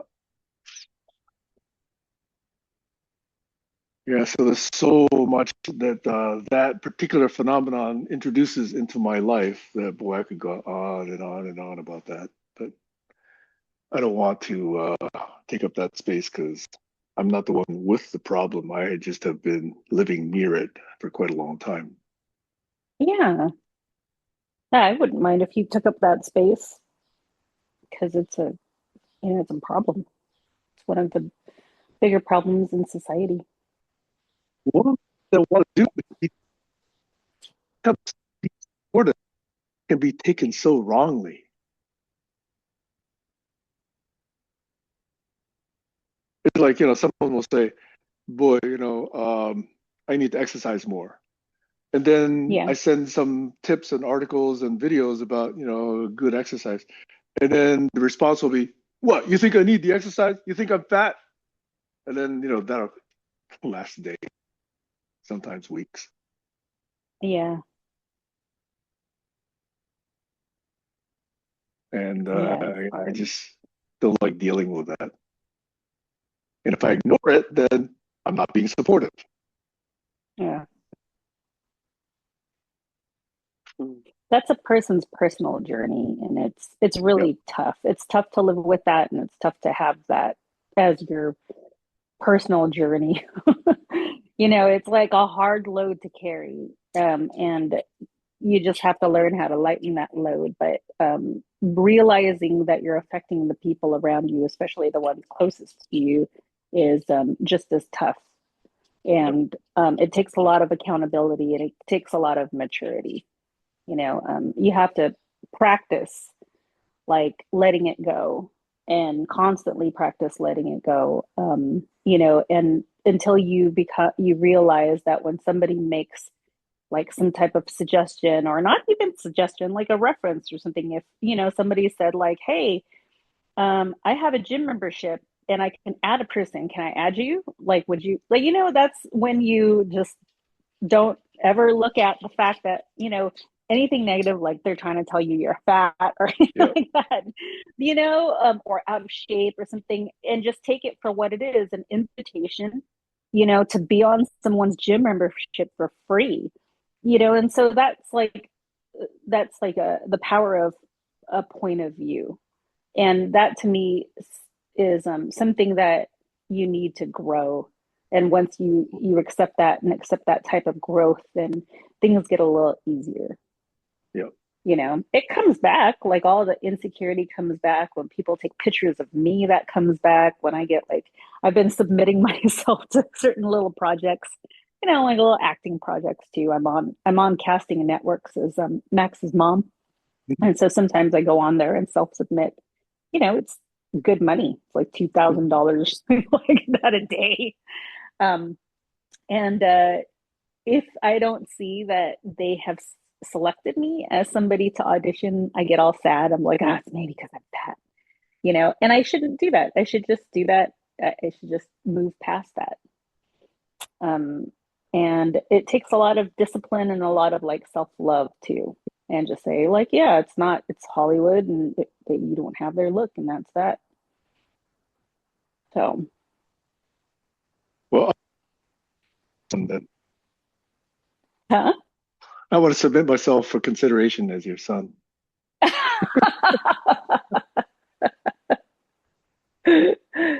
Yeah, yeah, that's the problem too. Like a lot of adults are not past that phase, and it just like comes from especially women. That it's still perpetuating everybody. Like being thin, I think my friend, she's this white woman and she's really pretty. I was friends with her husband first, and then I became more friends with her. But she applauded me for just like embracing my body as it is, and she said, "Yeah, it's hard for me. It's like being thin is it." That's what she said. Being thin is it. And she said, and that's not a healthy outlook, but it's really difficult to see, you know, to break that habit, especially if you do see lots of thin women, um, at different ages of and stages of their lives. And you ask yourself, like, how come I can't be like that? Well, it's easy, but not really. You have to like change your habits and be consistent. Yeah. And some people aren't willing to do that, and that's okay. So it's Well, more of a self-loathing, if anything, you know? but it's still propagated by the quote unquote show business establishment. Oh, And you know totally. what I'm talking about. Oh But, my I gosh, think I yeah. mentioned before that I spent a gob of money to send Veronica down to Hollywood for a week-long workshop because she felt, at one time when she was young, she said, I was born for the stage. So I tried to encourage that. But once I got down there, they were telling us about, hey, you're going to find this. You're going to find that you're going to be cast for stereotypical roles, and Asians are going to be cast into, Yeah. these Asian roles, and skinny girls are going to be cast into these skinny girl roles. And so the way they explained it was just like, God, every one of these auditions is going to be, are you this? Are you that? And you're going to be judged. And just propagating all these stereotypes. Mhm. So I guess on principle, I just never really followed up on that. And I kind of regret that sometimes because I never fully explained to Veronica why I didn't follow up on some of these invitations to go on these auditions. But in some sense, and I don't know if I'm right or wrong, I wanted to like save her from some of that, and maybe Mhm. uh, Yeah. yeah. So that's what I still have to explain to her at some point. I'm sure she'll appreciate that because it sounds like her life's probably pretty good right now, I'm guessing, or I could be wrong. Did I tell you what major she decided to choose? No, tell me. She chose to be a math major. Oh, wow. That's fantastic. And when I was going through college, everybody in my family said, you got to be a doctor. Obviously, I'm from an Asian family, right? And all my uncles are doctors. And my dad was the black sheep in the family. He decided to be a mathematician. Okay. And so when I went to college, he said, just do anything, but just don't be a mathematician because there's no money in being a mathematician. Okay. So I tried doctor, I tried chemistry, I tried aeronautics and astronautics. And by the time I got fed up with all of those things, the only thing I'd been taking consistently, because all of those things require math, the only degree I could actually get with the few months left, in the 4 years was math, because I was constantly making progress on the math courses. So that's why I ended up with a math degree. And so when Veronica was going to college, she was interested in doing art and computer science. And I said, that's good because, don't go to math like I did. And so now she's declared herself to be working towards a math major, despite the advice that my dad gave me and I gave her. There's nothing wrong with math. I think that's fantastic. I do think, though, and this is actually true, when I was interviewing, and I've done probably hundreds, if not thousands, of interviews in my decades in software companies, the smartest people were not the CS majors. The smartest people were the math and physics majors. Yeah. So I look for math and physics people when I look for people who need to be able to solve problems and think creatively. And people that go through CS degrees, yeah, they can probably follow cookbooks, but the people with math and physics majors actually think more creatively. What's That's CS? my statement. Computer science. Oh, yeah, yeah. Okay. Yeah. Yeah. No, it's fabulous. I honestly, being on these calls has just like made me really think about, math in a way that I've never thought about it before, especially when it comes to people and how people think. It's like opened a whole new viewpoint, which is like amazing. I love it. I think math is underrepresented because so few teachers appreciate math. So many teachers, especially at the elementary levels, only do math because it's required. They don't really love it. They don't really get the insight into it, just how pervasive it is in everything else you do. And not only that, how it teaches you to think more clearly and how it teaches you to think, is what I'm hearing true and how do I question it? Yeah, That's one of the yeah, most important things mathematics teaches you. And most people witness society don't think that way. And so they'll yeah, believe all kinds of bullshit. yeah, yeah. I'm not saying math is the only way to do it, but math definitely stresses that. Yeah, there's something about the way you think in math that when you apply it to life, it starts like sense making. You guys talk about sense making, Hmm. systems thinking, and not too many people know how to do that or appreciate that or even know what that is. I have to Not say, only that, they get pissed off when I ask those questions. You know, I yeah, can't tell yeah, you how often that happens. yeah. And it's too bad because if you come with a mindset of curiosity, you're going to realize that a lot of people don't have bad intentions, you know? And that again is another immature thing. That's like another thing that I feel like you have to gain some type of maturity to grasp that And you idea. know what? It's so socially accepted to denigrate math. Oh yeah, math, we don't really need it. You know, those are people who are so bleeping blind to the Yeah, importance of algebra I or have to math. say though that more people nowadays are beginning to realize the importance of math, and they're not shitting on it anymore. Please That's tell what me, I see, what are you you seeing? What know. are you hearing? Especially with the younger generation, they're more geared towards math and science. They, really like it. That's awesome. Or if they're not good at it, they appreciate the importance of it and even consider people who are, math forward very smart. Where did that come from? Where did that change happen? How did you I see that? think I think when the introduction of STEM, you know, it was had a huge role in schools, and then plus, with social media and entertainment, even things like superheroes, like Spider-Man. Spider-Man's like, what's cooler than magic? Math. And then it just like gave kids with that mindset an opportunity to be interested in math. I gotta And then find once, that video clip. Sorry. Thanks for mentioning that. oh Please no, it's continue. yeah. So it's like all of these dumb things. Like, yeah, I know society is fucking stupid and entertainment's retarded, and that's like part of the problem, right? But I Hmm. also see that there are opportunities now to kind of circumvent that problem, Hmm. use that to your advantage, and more. You find that more and more people are more adaptable to being like, okay, now there's like a fat girl on screen, but she's having sex and it's sexy and it's okay. Hmm. Like, it's not disgusting because she isn't skinny. Hmm. Or you talk about like the nerdy math people and you only paint them as like nerds and perverts, right? Like in, the days before, and now it's not. They're cool and they contribute to society.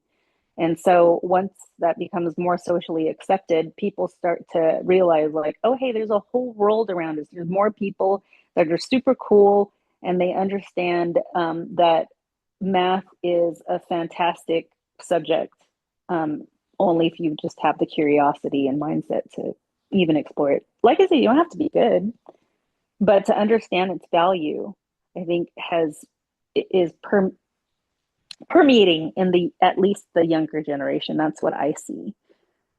You think any of So that comes from them understanding that all the recent developments in AI stem from mathematics that has Yeah, been working on for the last 40, 50 years?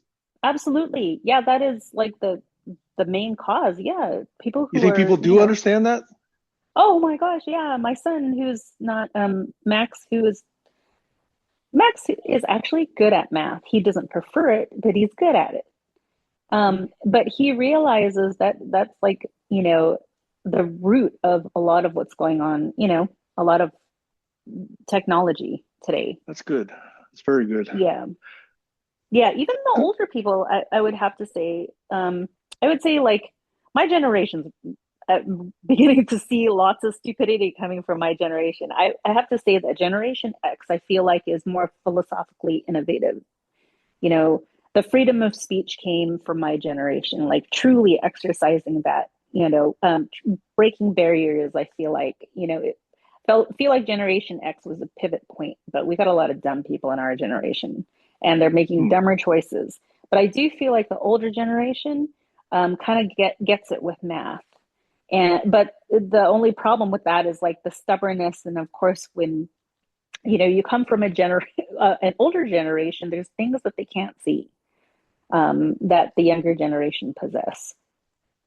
So, but they do. There's value. Like my dad just knows that math has total value, and it's strange that your um, family didn't see math or your dad as valuable because it kind of goes hand in hand with science, right? Well, it's an Asian thing, right? You know how Asians really want their kids to be doctors, Yeah, yeah, or I teachers. guess so. My dad is That's actually a teacher, but in the US, teaching doesn't pay. I know, and it's awful because it And should that's one of the pay. things I really want to change, by the way. I've been talking for weeks now about how education and in particular teachers need to have a much more prominent role in society. Yeah, I think, did you put that up on Facebook? Somebody put it up on Facebook where they're like, why don't we give the teachers the ICE agent salary? I don't know how much an ICE agent gets, but I'm like, yeah, it wouldn't be past our government to give ICE agents a higher salary than teachers. I didn't post that, but I've been saying for a long time we should be following Japan and Iceland, and other Yeah, countries that are very respectful towards teachers and understand their role in society. Because if they don't do their job and we don't recognize them and reward them, we get stupidity, which is what we have in this country. yeah, yeah, I have to agree with you.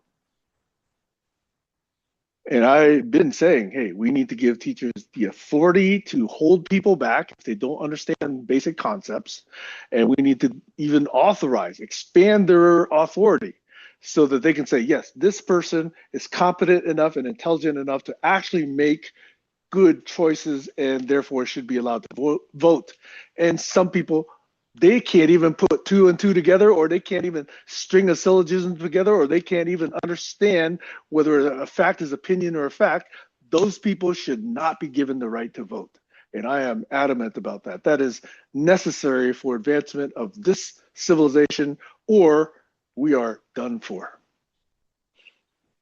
But does that solve the root of the problem? Because the problem I see is ignorance. Yes, So ignorance is not taking by itself away a problem, but it's willful ignorance that's the problem. So taking away somebody's quote unquote right to vote Mm-hmm. would solve a lot of the problems today. Um, I do, but it has to be done in a careful way. And I know that a lot of people a lot of people think that this is a controversial and therefore wrong opinion. And I think those people have been politically correct way too long about, well, everybody's equal. No, bleeping, face the fact, not everybody is equal. Some people are stupider than others. How would you give a person a right to vote? I would actually watch them the entire way through kindergarten all the way through, graduation, and make sure that they're understanding basic concepts. Some of the ones that I cited. And teachers who should have the authority, and I think do have the authority, but they're not exercising it properly, because they're just passing everybody from, this grade to the next grade. They should be allowed to say, no, this person does not understand fact versus opinion. Therefore, we need to fix that or hold this person back until they finally get it. And that's just one of many different criteria. And there's got to be a minimum set of criteria. They have to understand, basic concepts in math, basic concepts in psychology, basic concepts in EQ, basic concepts in social civics and constitutional history and basic history. There's a broad range of things you really need to understand to become a good, well-functioning member of society. And right now, we have too many people in society who are just there to just watch Netflix and chill. And they get to say, well, I don't know about that, but I'm just going to vote for that person because he's taller, or this person because he's claiming he's a better businessman, or this person because he's white. We just have people who are not basing their voting decisions on anything that can be justified or defended. And those people are incompetent to vote, in my opinion. How would you track the person? Like, how would you be able to, what would that look like? Is there Teachers a line? would say, yes, this person has understood basic logic, and that would be a checkbox. Somebody else could say, yes, this person has basic compassion for fellow citizens. Check that checkbox. And this person has, you name all the different things that I went through, and there's basic minimum requirements. And then at the end, you get, full citizenship. You get the right to vote.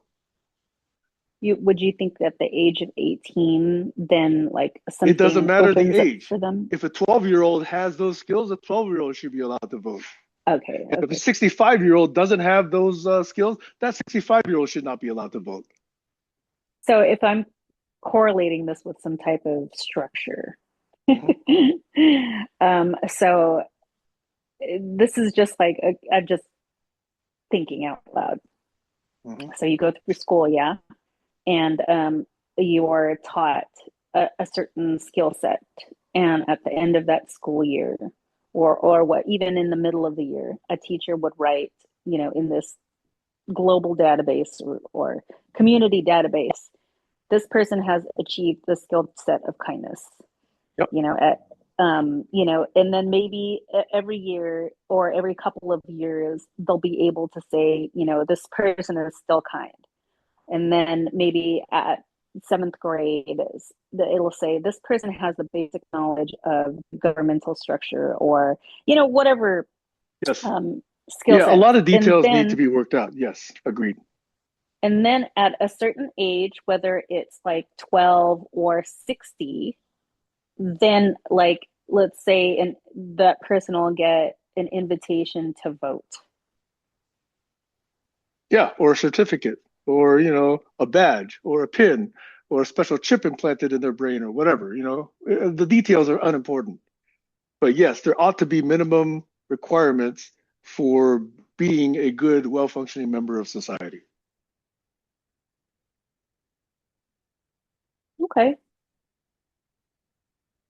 Because right now we let everybody do it, and technology has made it possible now that people actually don't need to apply themselves, in their frontal cortex. These frontal cortexes for many people are completely unused. They're like unused brain cells. It's useless. Yes, because all they're doing is piece of land. Yeah, exactly. They're just relying on their amygdala. I want to feel good. I want to go to the beach. I want to watch Netflix. I want to drink wine. I want to eat good food. Those are all the things I love doing, Sam. But you're not only doing that. You're not limited to those things. Right? No, unfortunately, I'm not. Right. But people who are only living just to extract from society, that's fine. Let's give them a role. I'm not saying, do something else with them, but recognize that these are people who are not really considering the issues that would further society. They can't have a reasonable conversation about proposal A versus proposal B. And if they don't, why the fuck give them the right to vote? Yeah. Like I said, I've always agreed with you in that aspect. Now I'm just looking at it from a more detailed viewpoint, just because I like to chase the individual. Okay. No, hey, So, No, this is a new plank, I'm working on. So it took way too long for me to get to this.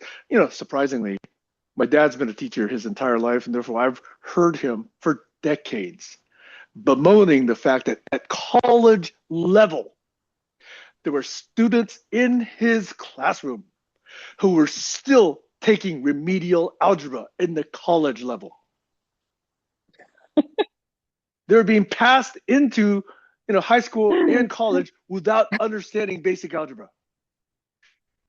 the Imagine question people would, in college not being able to diagram a sentence oh in yeah, English, yeah, or even tell you, the basic concepts of the Constitution, like how many branches are in the Constitution. I swear, there's been evidence from Trump that he didn't even understand that concept.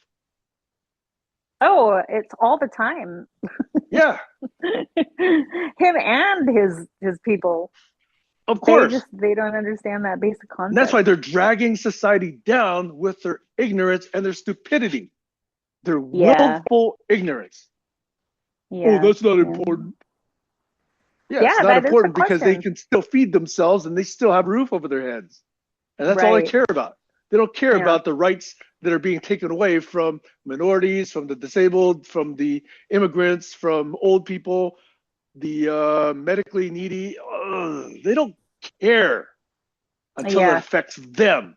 And we've seen this so exactly. often in all these, if fuck around and find out. God, that's a sign of, just willful ignorance.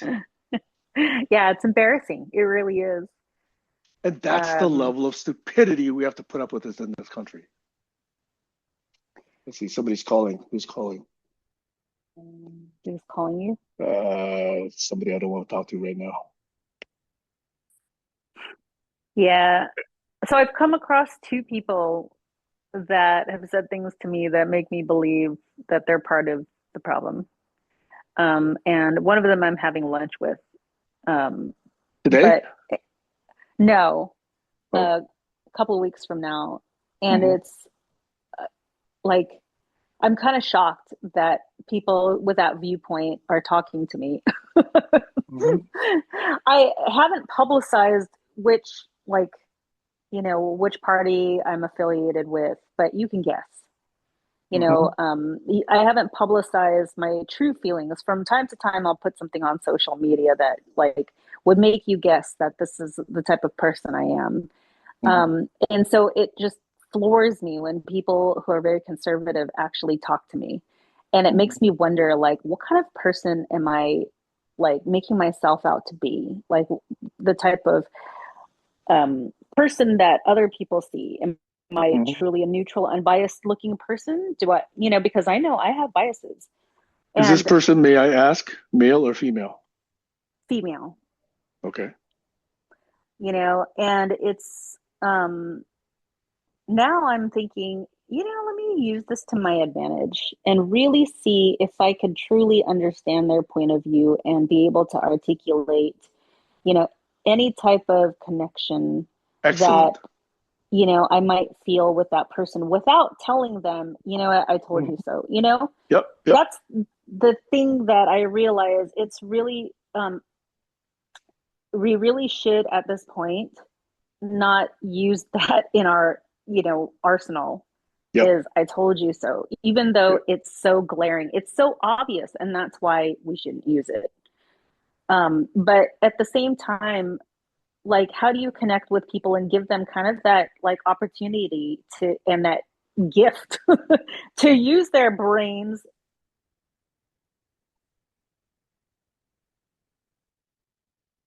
Are you still there? Oh, I'm still here. Sorry. My AirPod just died. So that's Yeah, what I'm your trying to do. your voice sounds different now. Oh, hold on, okay? Yeah. It's Let me okay. put It's okay. my I can other still hear you. AirPod. I can still I'm hear gonna you. put my other AirPod on because this one died. Okay. But in as much as I want to say at this point, certain people are just useless, I can't say that. Like, I'll say that to you. I'll say that to a couple of my good friends. And like a part of me has this, like, can kind of understand bad people's frustration. I'll just leave it as that. I won't even tell you some of the shit that goes through my mind from time to time. But one of them is for sure trying to connect with people that I do not agree with and see like some type of commonality, common ground, to hopefully really collaborate with somebody like that and bring the best out of like to be able to cohabitate too in a peaceful, you know, way, I Yeah, guess. that's why I think you have a better future in politics than I do. You're able to do that. I don't I'm know though. likable. Yeah. I would just last like 30 seconds. I'll just stand up there and say, how many of you are stupid? I would just start there. You're all, be honest, please. And you know what? The people who hold up their hands, I would respect them and I would have a conversation with them. But the people who don't, Yeah, I wouldn't. I know. I know. I was telling my boss, like, if you really believe a certain way politically, it's really important that you, the executive director, say it right away. And she just told me Mhm. she's just too caught up in the weeds of really helping that she doesn't have time for that. So I told her I'd be her ghostwriter. Yeah, excellent. I'm all Excellent. like, it needs to come from you. And she had even admitted that. And so I wrote a bunch of letters and I'm like, yeah, I put this on. This will be you. It See, has to this come is from you. collaboration. This is understanding what you're good at, what you're not good at, what I'm not good at, and being able to then create something better than each of us, even together as the parts. Yeah. That's the new added value of, true co-creation, collaboration, Yeah. collaborology. Yes, That's what it absolutely. is. Yeah. Uh, Which is all I all the can say more, is, yeah, go ahead. oh, no, go ahead. Which is all the more what? All the more reason I have respect for somebody like Bernie, who can be so upfront and still hang around for more than 40 years. And unfortunately, he's not given the respect and influence from a lot of other people, but he's also not been completely destroyed. He's still there fighting for the rest of us. Over. Yeah. Yeah.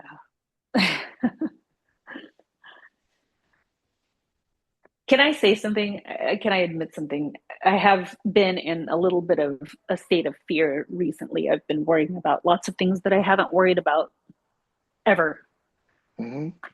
And I don't want it to drag me down. Please.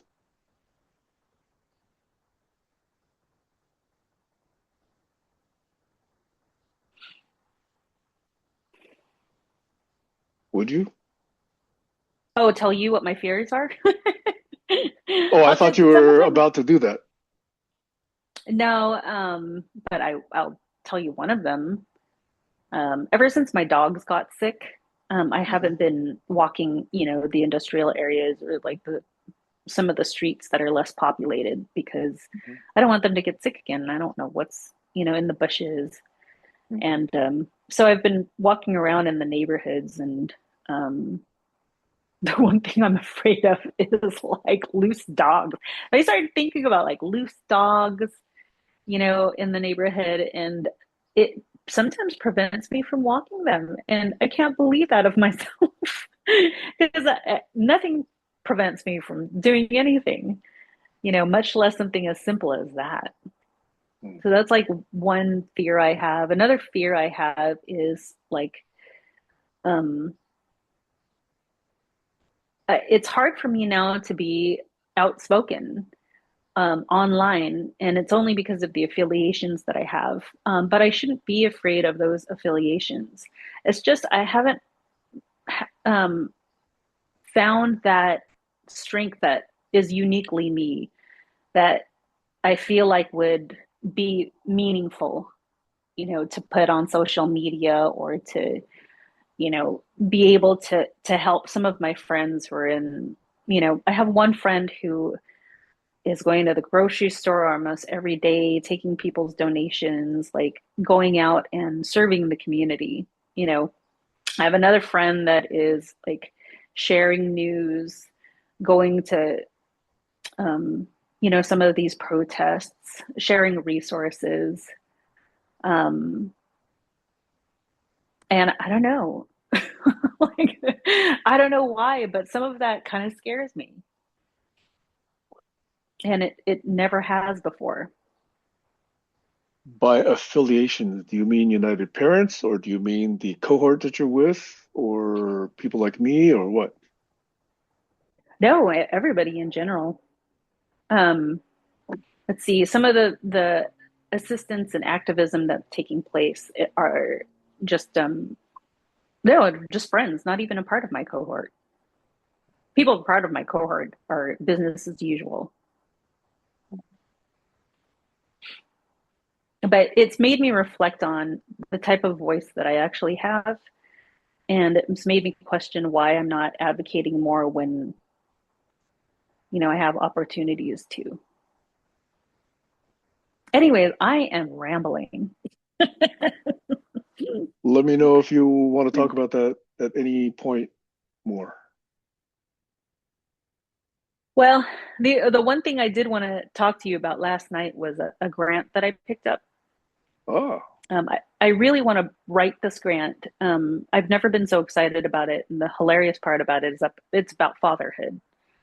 mm, And so the grant is supposed to like fund activities, projects, spaces that would promote healthy fatherhood, like parent-child relationship, and then healthy marriages indirectly too. How to co-parent, not even marriages, but provide opportunities for fathers to who've been incarcerated, to come back to being normal, mm-hmm. I guess. And yeah, I started to think about like the type of fathers that would be inclusive in these types of workshops. You're thinking adopted dads, foster care dads, caregivers, biological dads, LGBTQ, straight, you Mm-hmm. know, dads that are in marriages and dads that are single dads, widowed, just what would be beneficial for fathers to be able to connect with their kids, because that's the problem that I've been seeing in my organization when I read some of the reports that come in with educational advocacy. It is almost always the mom that goes to these IEP meetings with the kids, and dads need to be involved. They really do. Some of the dads don't know how to, some of the dads try to hit on our workers, especially the widowed dads, and so it's kind of letting them know, yeah, that's not appropriate. You shouldn't try and date everybody. Being a part of a man is past its biology as well. But I assume date is a euphemism you're using.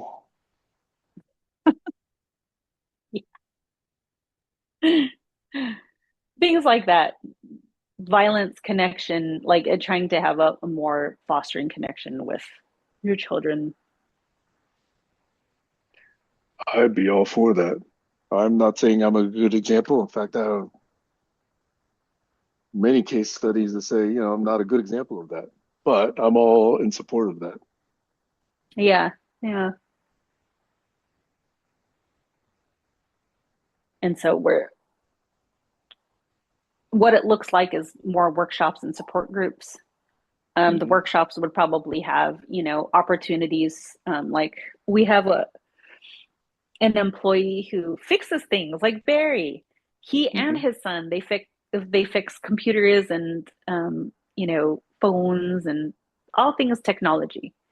And Mm-hmm. so we're going to ask him if he would like to do a workshop on teaching these men how to fix things. Mm-hmm. Another thing that I think is really cool is playing on the generations like the younger generation, we see a lot of the younger men more open to having more emotional intelligence. Um, you see a lot of that coming from like the youth, more open to talk about their sexuality as Hmm. LGBTQ. You see them embracing newer concepts. It's not so hard, like hardened, meaning it's not Hmm. like you don't have to be so tough. The Whatever that means. stereotypical masculine, right? Yeah, exactly. Breaking that stereotype. A lot of younger generations are already going into that, but older generations have to understand what that looks like. And that's another thing. It's like we have to kind of teach each other how to communicate generational wise. Mhm. So I think that would be beneficial, not just for men, but for Yeah, everybody, women, I would attend that you know, workshop. yeah.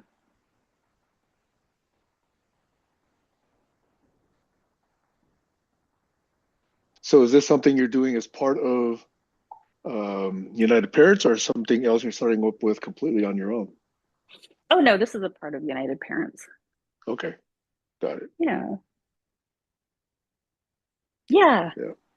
I'm excited to write this, to be honest. Yeah. And if you do those workshops online, let me know. Yeah, so I'm gonna probably call you later and ask you a bunch of questions. I have to read through the proposal first. I have Okay. to make sure that I'm highlighting the things that would Yeah. the projects and our activities that Well, we would probably utilize. I appreciate you wanting to talk to me, but like my friend Kimberly says, you can either be a good example or a horrible warning, and I'm probably more in the horrible warning category. I could still write to that. Yep, that's what I mean.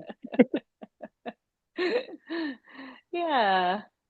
Man's got to know his own limitations.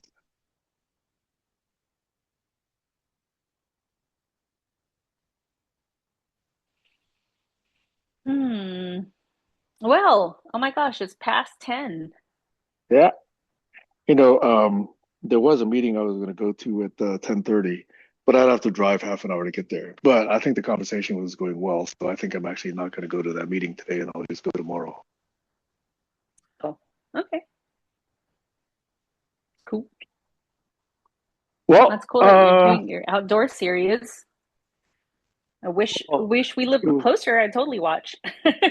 yeah. I mean, this is only the second one this year. I don't know. Maybe Linda has more planned, and if I can organize myself better, in addition to the three little segments she's identified there, I might play one or two pieces on my own, just if I can muster that up between now and 2 weeks from now. You guys should take a video of it. Would love to see. Yeah, it's going to be outdoors, so the acoustics aren't going to be great, but it's a I nice know, place. but She's got a nice little house, with a nice view and a front yard where people can set up chairs and blankets. We've done this before. We've done this at least once or twice before. that is so cool. Man, I'd love to Mhm. be invited to something like that over here. You are invited. It's two Yeah, weeks but from yesterday, okay? yeah, I know. You have mileage plus points, I'm Oh, sure. I've been missing. Yeah. I really am kind of sad that we aren't going anywhere this summer, going to school. And Damien, he just got his license, that his license just came, and he's talking about driving over here, but I don't want him to. And I have to kind of make plans to go to Long Beach so that he doesn't drive even though I Is it? miss him and I would love for him to like stay over. I just don't think he Yeah, has enough experience, or he right. should, go on the freeway for that long. It's what, 2 hours to drive that long? Yeah. Yeah. Uh-huh. What I did with my daughter here on the island is, obviously, build it up. So starting with like 15 to 30 minutes and then, gradually getting that longer and then going on the freeway. So I'm sure you're thinking about something like that as well. But That's the kind of thing that will get some people, more confidence. But that's more Oh, common sense. He probably already understood that. say that again. In other What'd words, you do with have it? him start with like half an hour. So if you want to make that drive, you drive an hour and a half and maybe let him drive the last 30 minutes or so and let him, see how that works. Or 15 minutes, whatever it is that you want to start him with. Yeah. Yeah.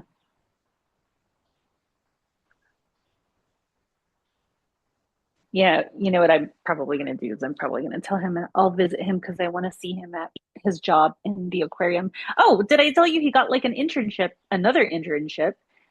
This one, the funny thing is he got this one before he got his job at the aquarium, but he knew it wasn't going to start until August.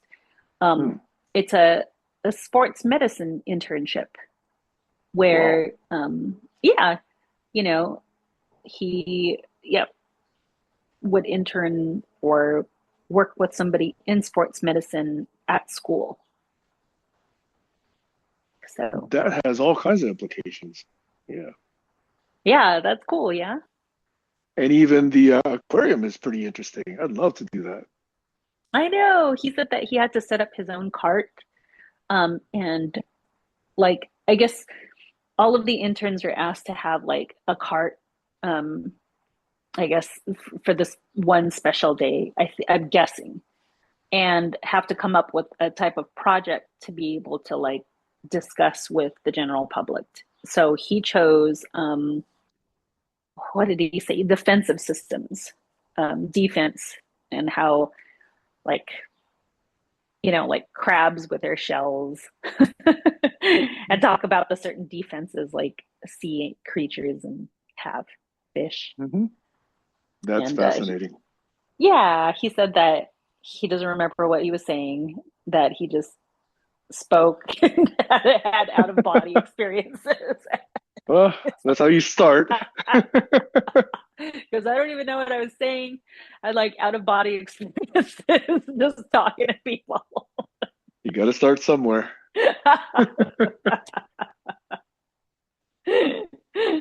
Oh my gosh, that's so cute. Yeah. And if he did well, then people can't tell. And if he didn't do well, he'll learn from it. Yeah, yeah, totally. Same with Max. Max had some interesting experiences too. Um, Last night, especially, he went to so he's part of the Ventura High School dance team or hip hop Hmm. dance team, and he went to an all day hip hop experience with his team. So it was really cool.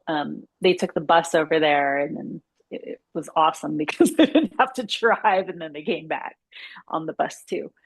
But Hmm. he took 4 dance workshops in one day, and he was asked to do a solo because one of the choreographers said that he caught her eye. Hmm. Um, and then he was chosen as one of the all stars, and he's going to back to nationals, and he's going to be performing there at Wow. nationals because he was chosen. It was like 115 people who were chosen out of 300 to dance at nationals. So he said that it was really weird. Oh, someone's calling me too, and it's spam. So he said it was really weird to have like 300 people cheering for him and having so many people coming up to him and letting him know that he did a good job. And he said it was even more weird to be singled out in front of everybody. So I said, I thought you liked that. I thought you wanted to be famous. He's like, yeah, but man, that was a lot.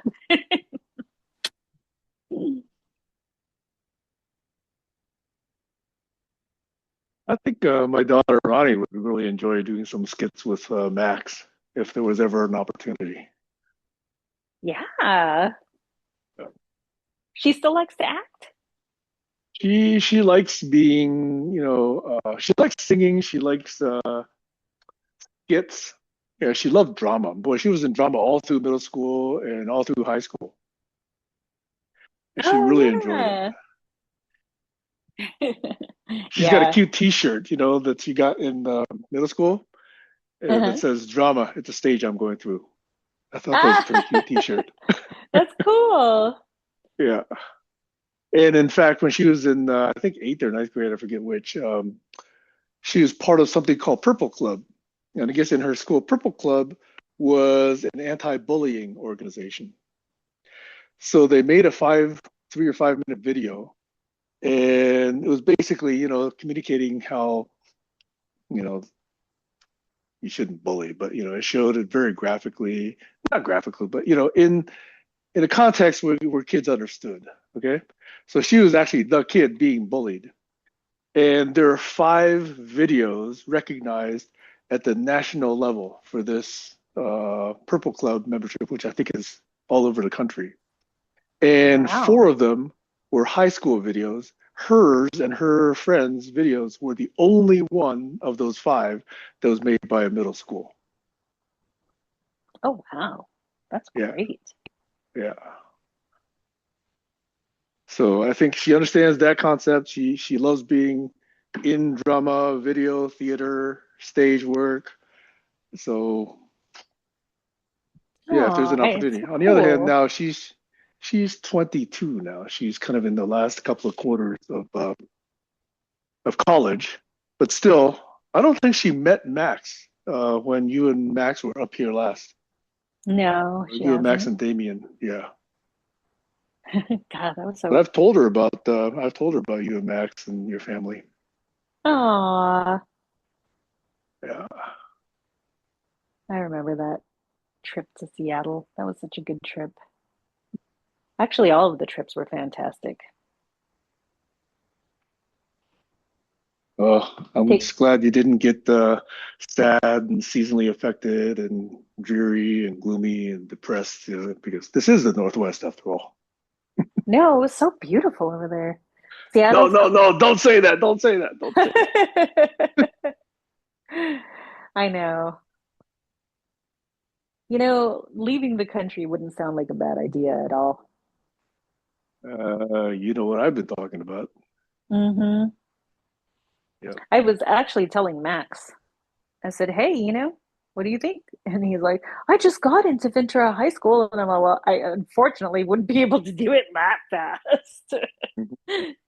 But, a Well, couple just of to whet years. your appetite, I will send you 1 or 2 videos of some places that I've just been finding overseas.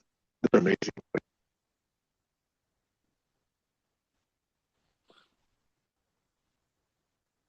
Yeah, I just have to get over my fear of like trying to find another job because I'd have to find a job.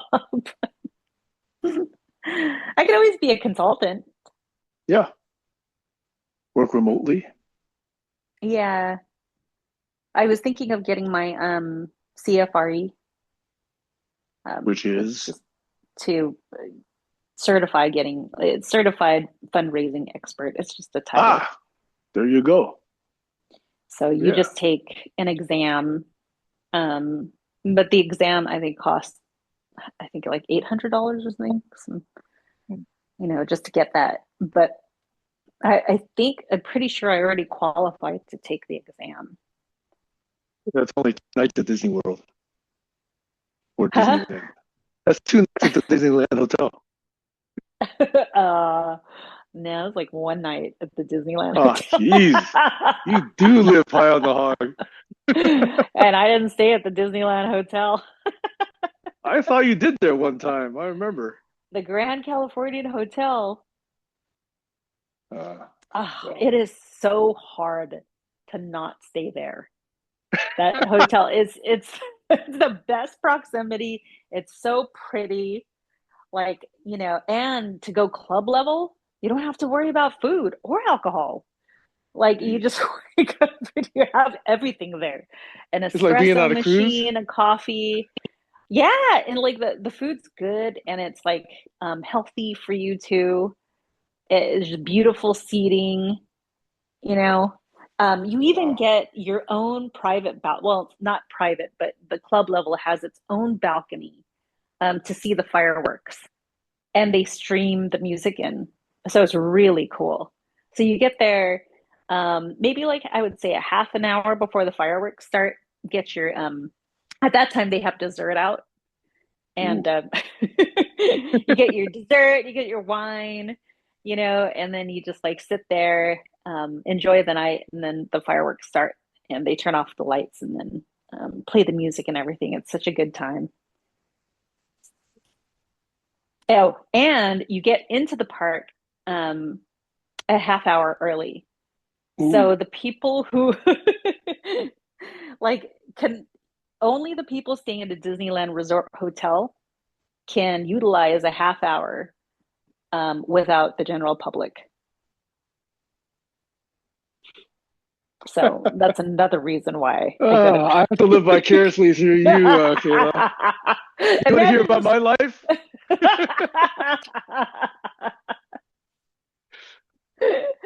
You know what imagine makes just me running. happy? I'll tell you what makes me happy. I just found out Costco just sent me a letter saying, "Hey, seniors can now get in an hour before everybody else." We live in That's two your different worlds. Disneyland. We are in That's a two different Disneyland perk. worlds. Hey, I'll let you go in early with me if I can go in with you at Disneyland. Dude, it's so much fun. Like, I mean, the whole thing's exhausting. I have to admit, all of it's fucking exhausting. In order, because you're competing with all of those people. This is how hard it is. So, but you might change your mind. We get up at like 5:30 in the morning. I get up at 5 in the morning to like just get ready, put makeup on, make sure the kids are ready, pack the backpack. I even bypass breakfast. I'll have like maybe a coffee. I'll like pick up a muffin. Oh yeah, and they have Mhm, snacks for you at the club level too. So you could just like mhm, load up on your snacks and then just mhm. go. You don't have to bring anything. And so I line up at 6 o'clock in the morning at the security line at the hotel. It's the dumbest thing. Like I'm probably one of five people who line up that early in the morning. Um, oh, come on. So much spam. And so I'm there at 6 o'clock. Okay. 7 o'clock. So I line up an hour early. Jeez. 7 o'clock. They finally let everybody go through security. So there's like the hotel security, there's like the two downtown Disney entrance securities. And anyways, they let you in, right? And then Max and I run to like the gate. So oftentimes we're again like the first few people at the actual gate. The gates they open at 7:30, I think. Yes, people start like they open at 7:30. They start scanning people through, and then we speed walk because you can't run through Disneyland to like one of the entrances where they allow only the Disneyland resort guests to go through. You scan that in, and then I think it's like either 8, yeah, I think 8 o'clock is when the Disneyland resort people can go in for a half hour. We're there. We run to like Space Mountain or the Incredicoaster or something, and we're usually like the first people that go on there, and we have our own cart. Man, I'm tired just listening to you describe that. Yeah, yeah, no, it is tiring. So you have to do a lot of running for some stupid reason. But I have to say that with all of that running and stuff, we are done with the park. We've ridden all of the rides by 11 in the morning. Uh-huh. And then we go back to the hotel and eat. Um, and then we go to the pool. And then after the pool, we go back to the parks. And that's when we use our fast pass. Yeah. Man, it sounds like it's harder than work. It is like you have to time everything. And I'm a Nazi. Like when it comes to Disneyland, I know exactly how to get through that whole thing like in a couple Okay. of hours. Jeez. And then I save my lightning lane passes to go again Jeez. and never wait in line. That's like the whole thing. I've devised like a way to get through Disneyland without having to wait. for more than half an hour. And some of those privileges, like going to the front of the line, they cost, right? You still have to spend money on top of money, right? Yeah. Yeah. Let's see, $40 for like the most popular ones. There's some like you just can't like not wait for over an hour if you want to Yeah, do I the know. general line. So you Yeah. pay $20 to be in a line. I've lived through those lines, I know.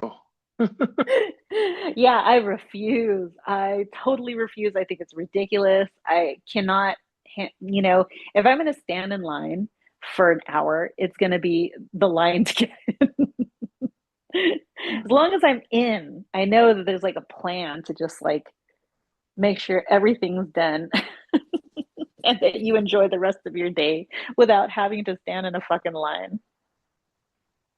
Man, it seems like just to do the research to optimize all of that is a lot of work before you even get to the park.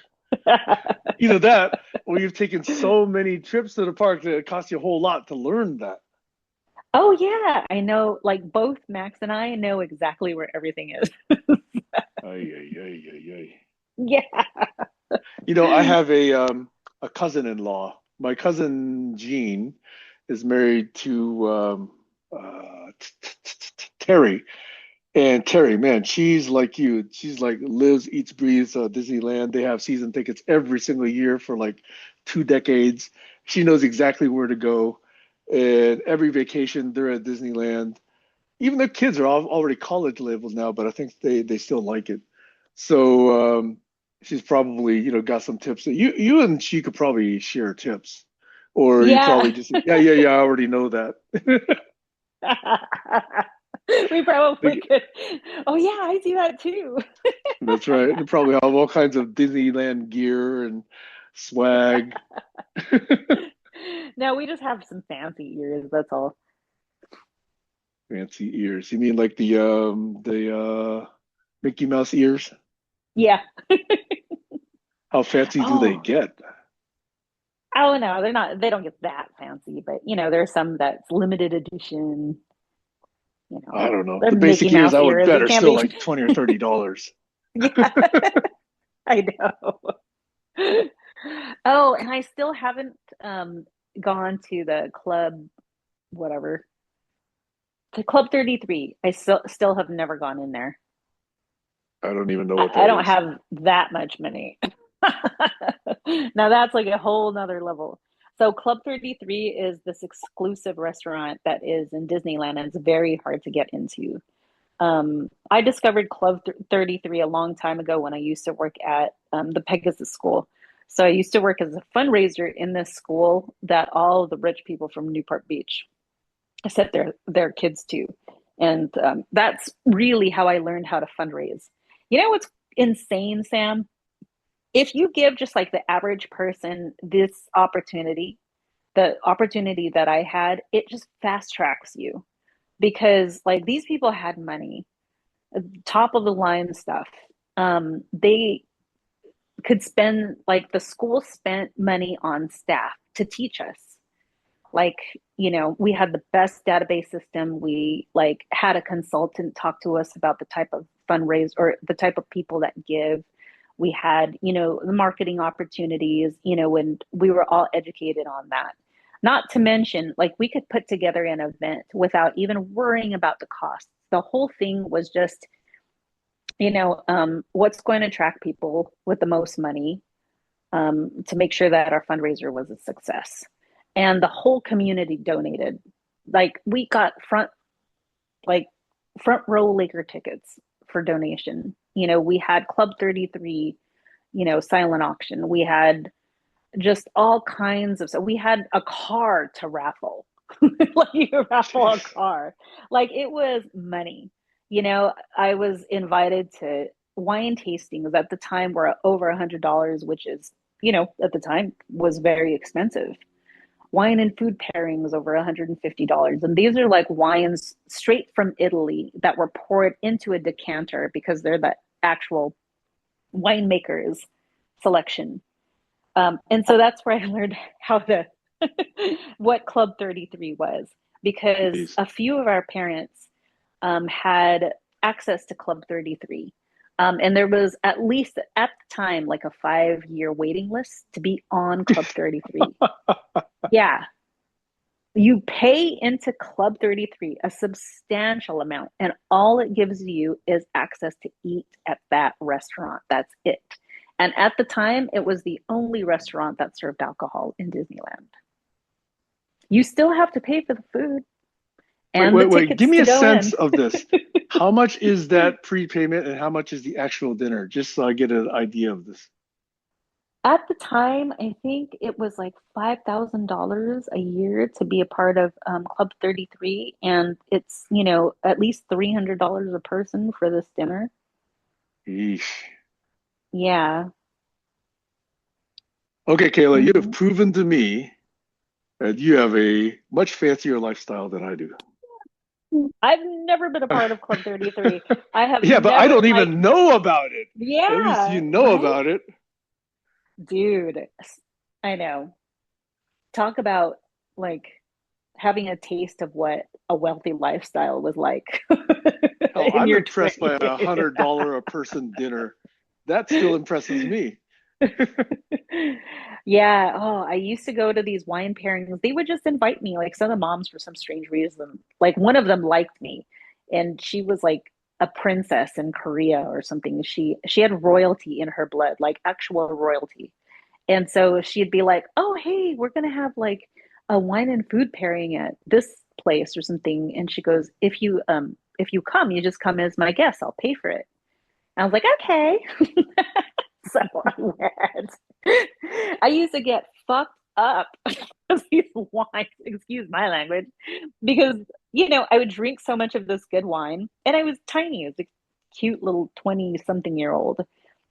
And so I would go to these pairings and drink wine that I can't afford anymore.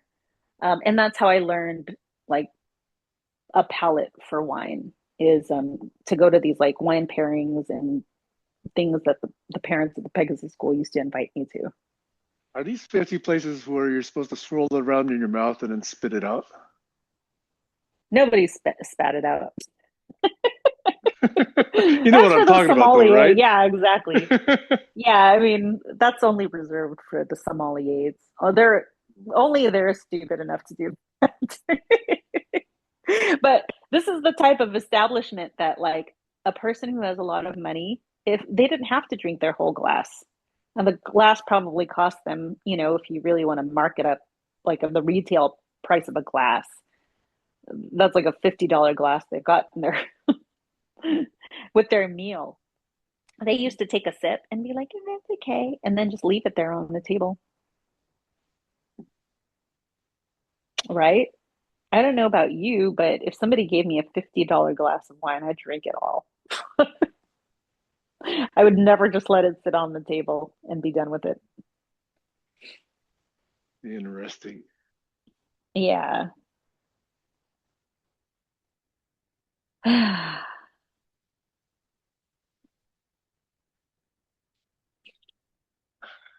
the way, we've been on the record all this time. Oh, yeah, I know. I know. This isn't going to be interesting to people. They're probably just going to be like, oh Nope. my God, she talked for like half an hour. Well, at least now people can understand why I want you to adopt me.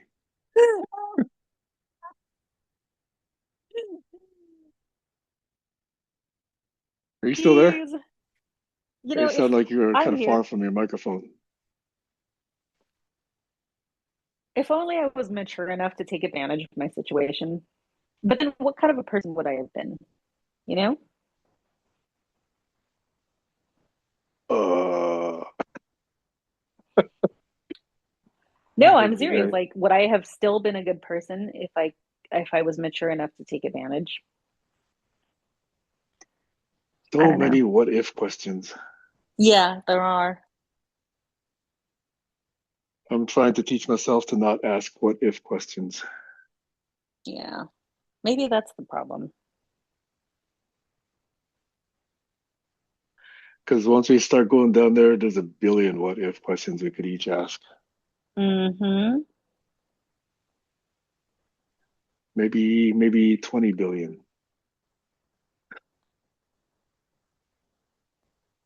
Do you think that people would find value in this conversation? In this conversation, Mm-hmm.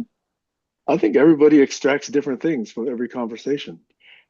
People, some people will just choose to be bored by this.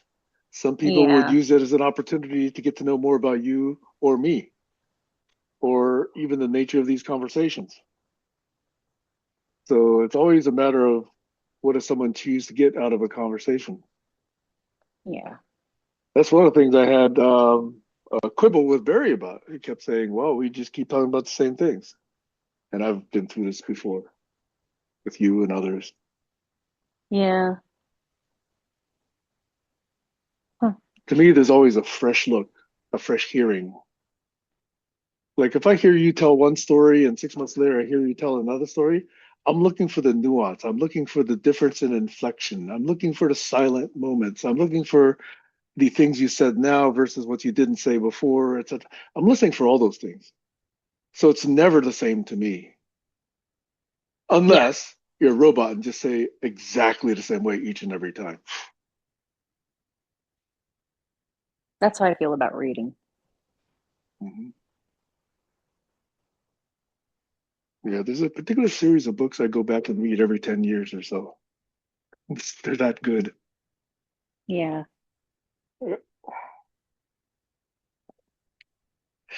Hey, you going to be at a call tomorrow? Yeah. Good. I'm actually wondering how come since Barry passed, unfortunately, we haven't seen Heiner nor Jack. We've seen Eric, I think, once, right? Or Yeah. have we? Yeah. Yeah. Anyway, Well, we'll we see. haven't seen him, but we have, he has at least been active in the chat. But Oh, that's right. the He was last in the I chat, but he hasn't been in the session. the last I saw Heiner, I feel bad because he messaged me privately, and oftentimes I'm not looking at my phone. Hmm. So he said that, he had wanted to talk to me privately. But I'm guessing that with everything going on in the world, he might actually be kind of busy. Hmm. Speaking But of that's which, only a guess. anything new from your boyfriend in Atlanta, Georgia? Ew, gross. He's one of the Sorry. people who he thinks I drank some weird Kool-Aid. Um, and I think he is drunk on that Kool-Aid. He said that California is going to shit and that I should get out of here. And that Governor Newsom, Gavin Newsom is Yeah. bad for California. Well, Um, look, I think if enough people in the country feel that way, they should have no problem with California, Oregon, Washington seceding from the country, obviously, because they don't like us anyway. They should just let us go, form Cascadia, and then they'll be better off. I yeah, really wish they would actually say, yes, you guys go. And I think we should just do it. it just makes me wonder, like, why he thinks that. And I even asked him, I said, so why do you think that? And he said, well, I've been to San Francisco and it's like walking in piss. And I'm like, oh, that's, okay. And where And does he live? right. And then I said, can you give me some type of reference? Like, he dropped the link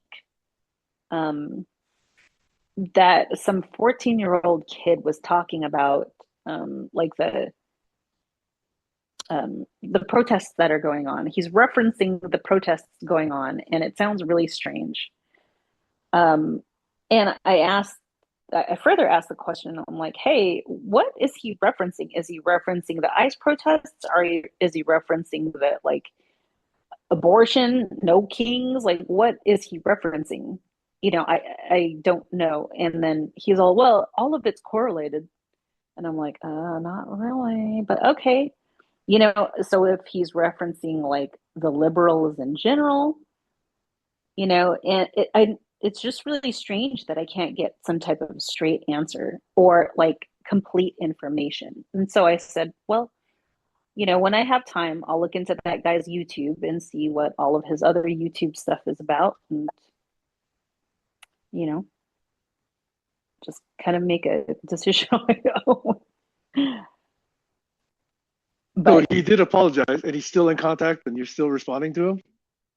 Yeah, I am. Interesting. But it's just that piece of it. I'm not Hmm. opening any invitation for anything else. I'm trying to be open-minded, Hmm. just in general. That's why You you're a know, nicer person than I am. I find myself like being a hypocrite too. Really? Hmm.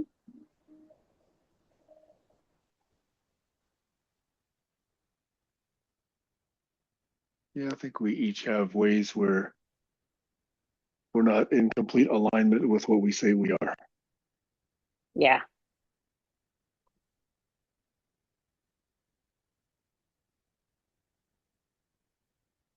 I'm working on it though. Well, that's the key distinction. If you're working on it and minimizing it, that's a huge difference than people who are just like, no, I'm not a hypocrite, no way. And they're not willing to look at it. They're just trying to stay accountable, you know? Yep.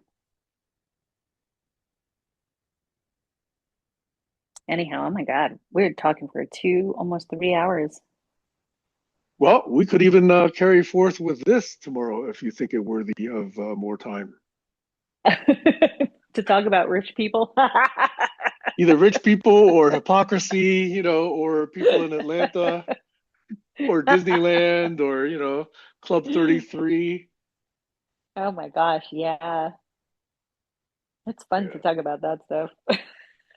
Okay, well, there we go. We have 4 topics to possibly kick off the session tomorrow with.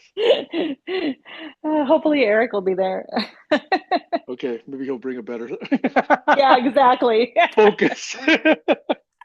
Sorry. No, don't be. That's why I'm laughing.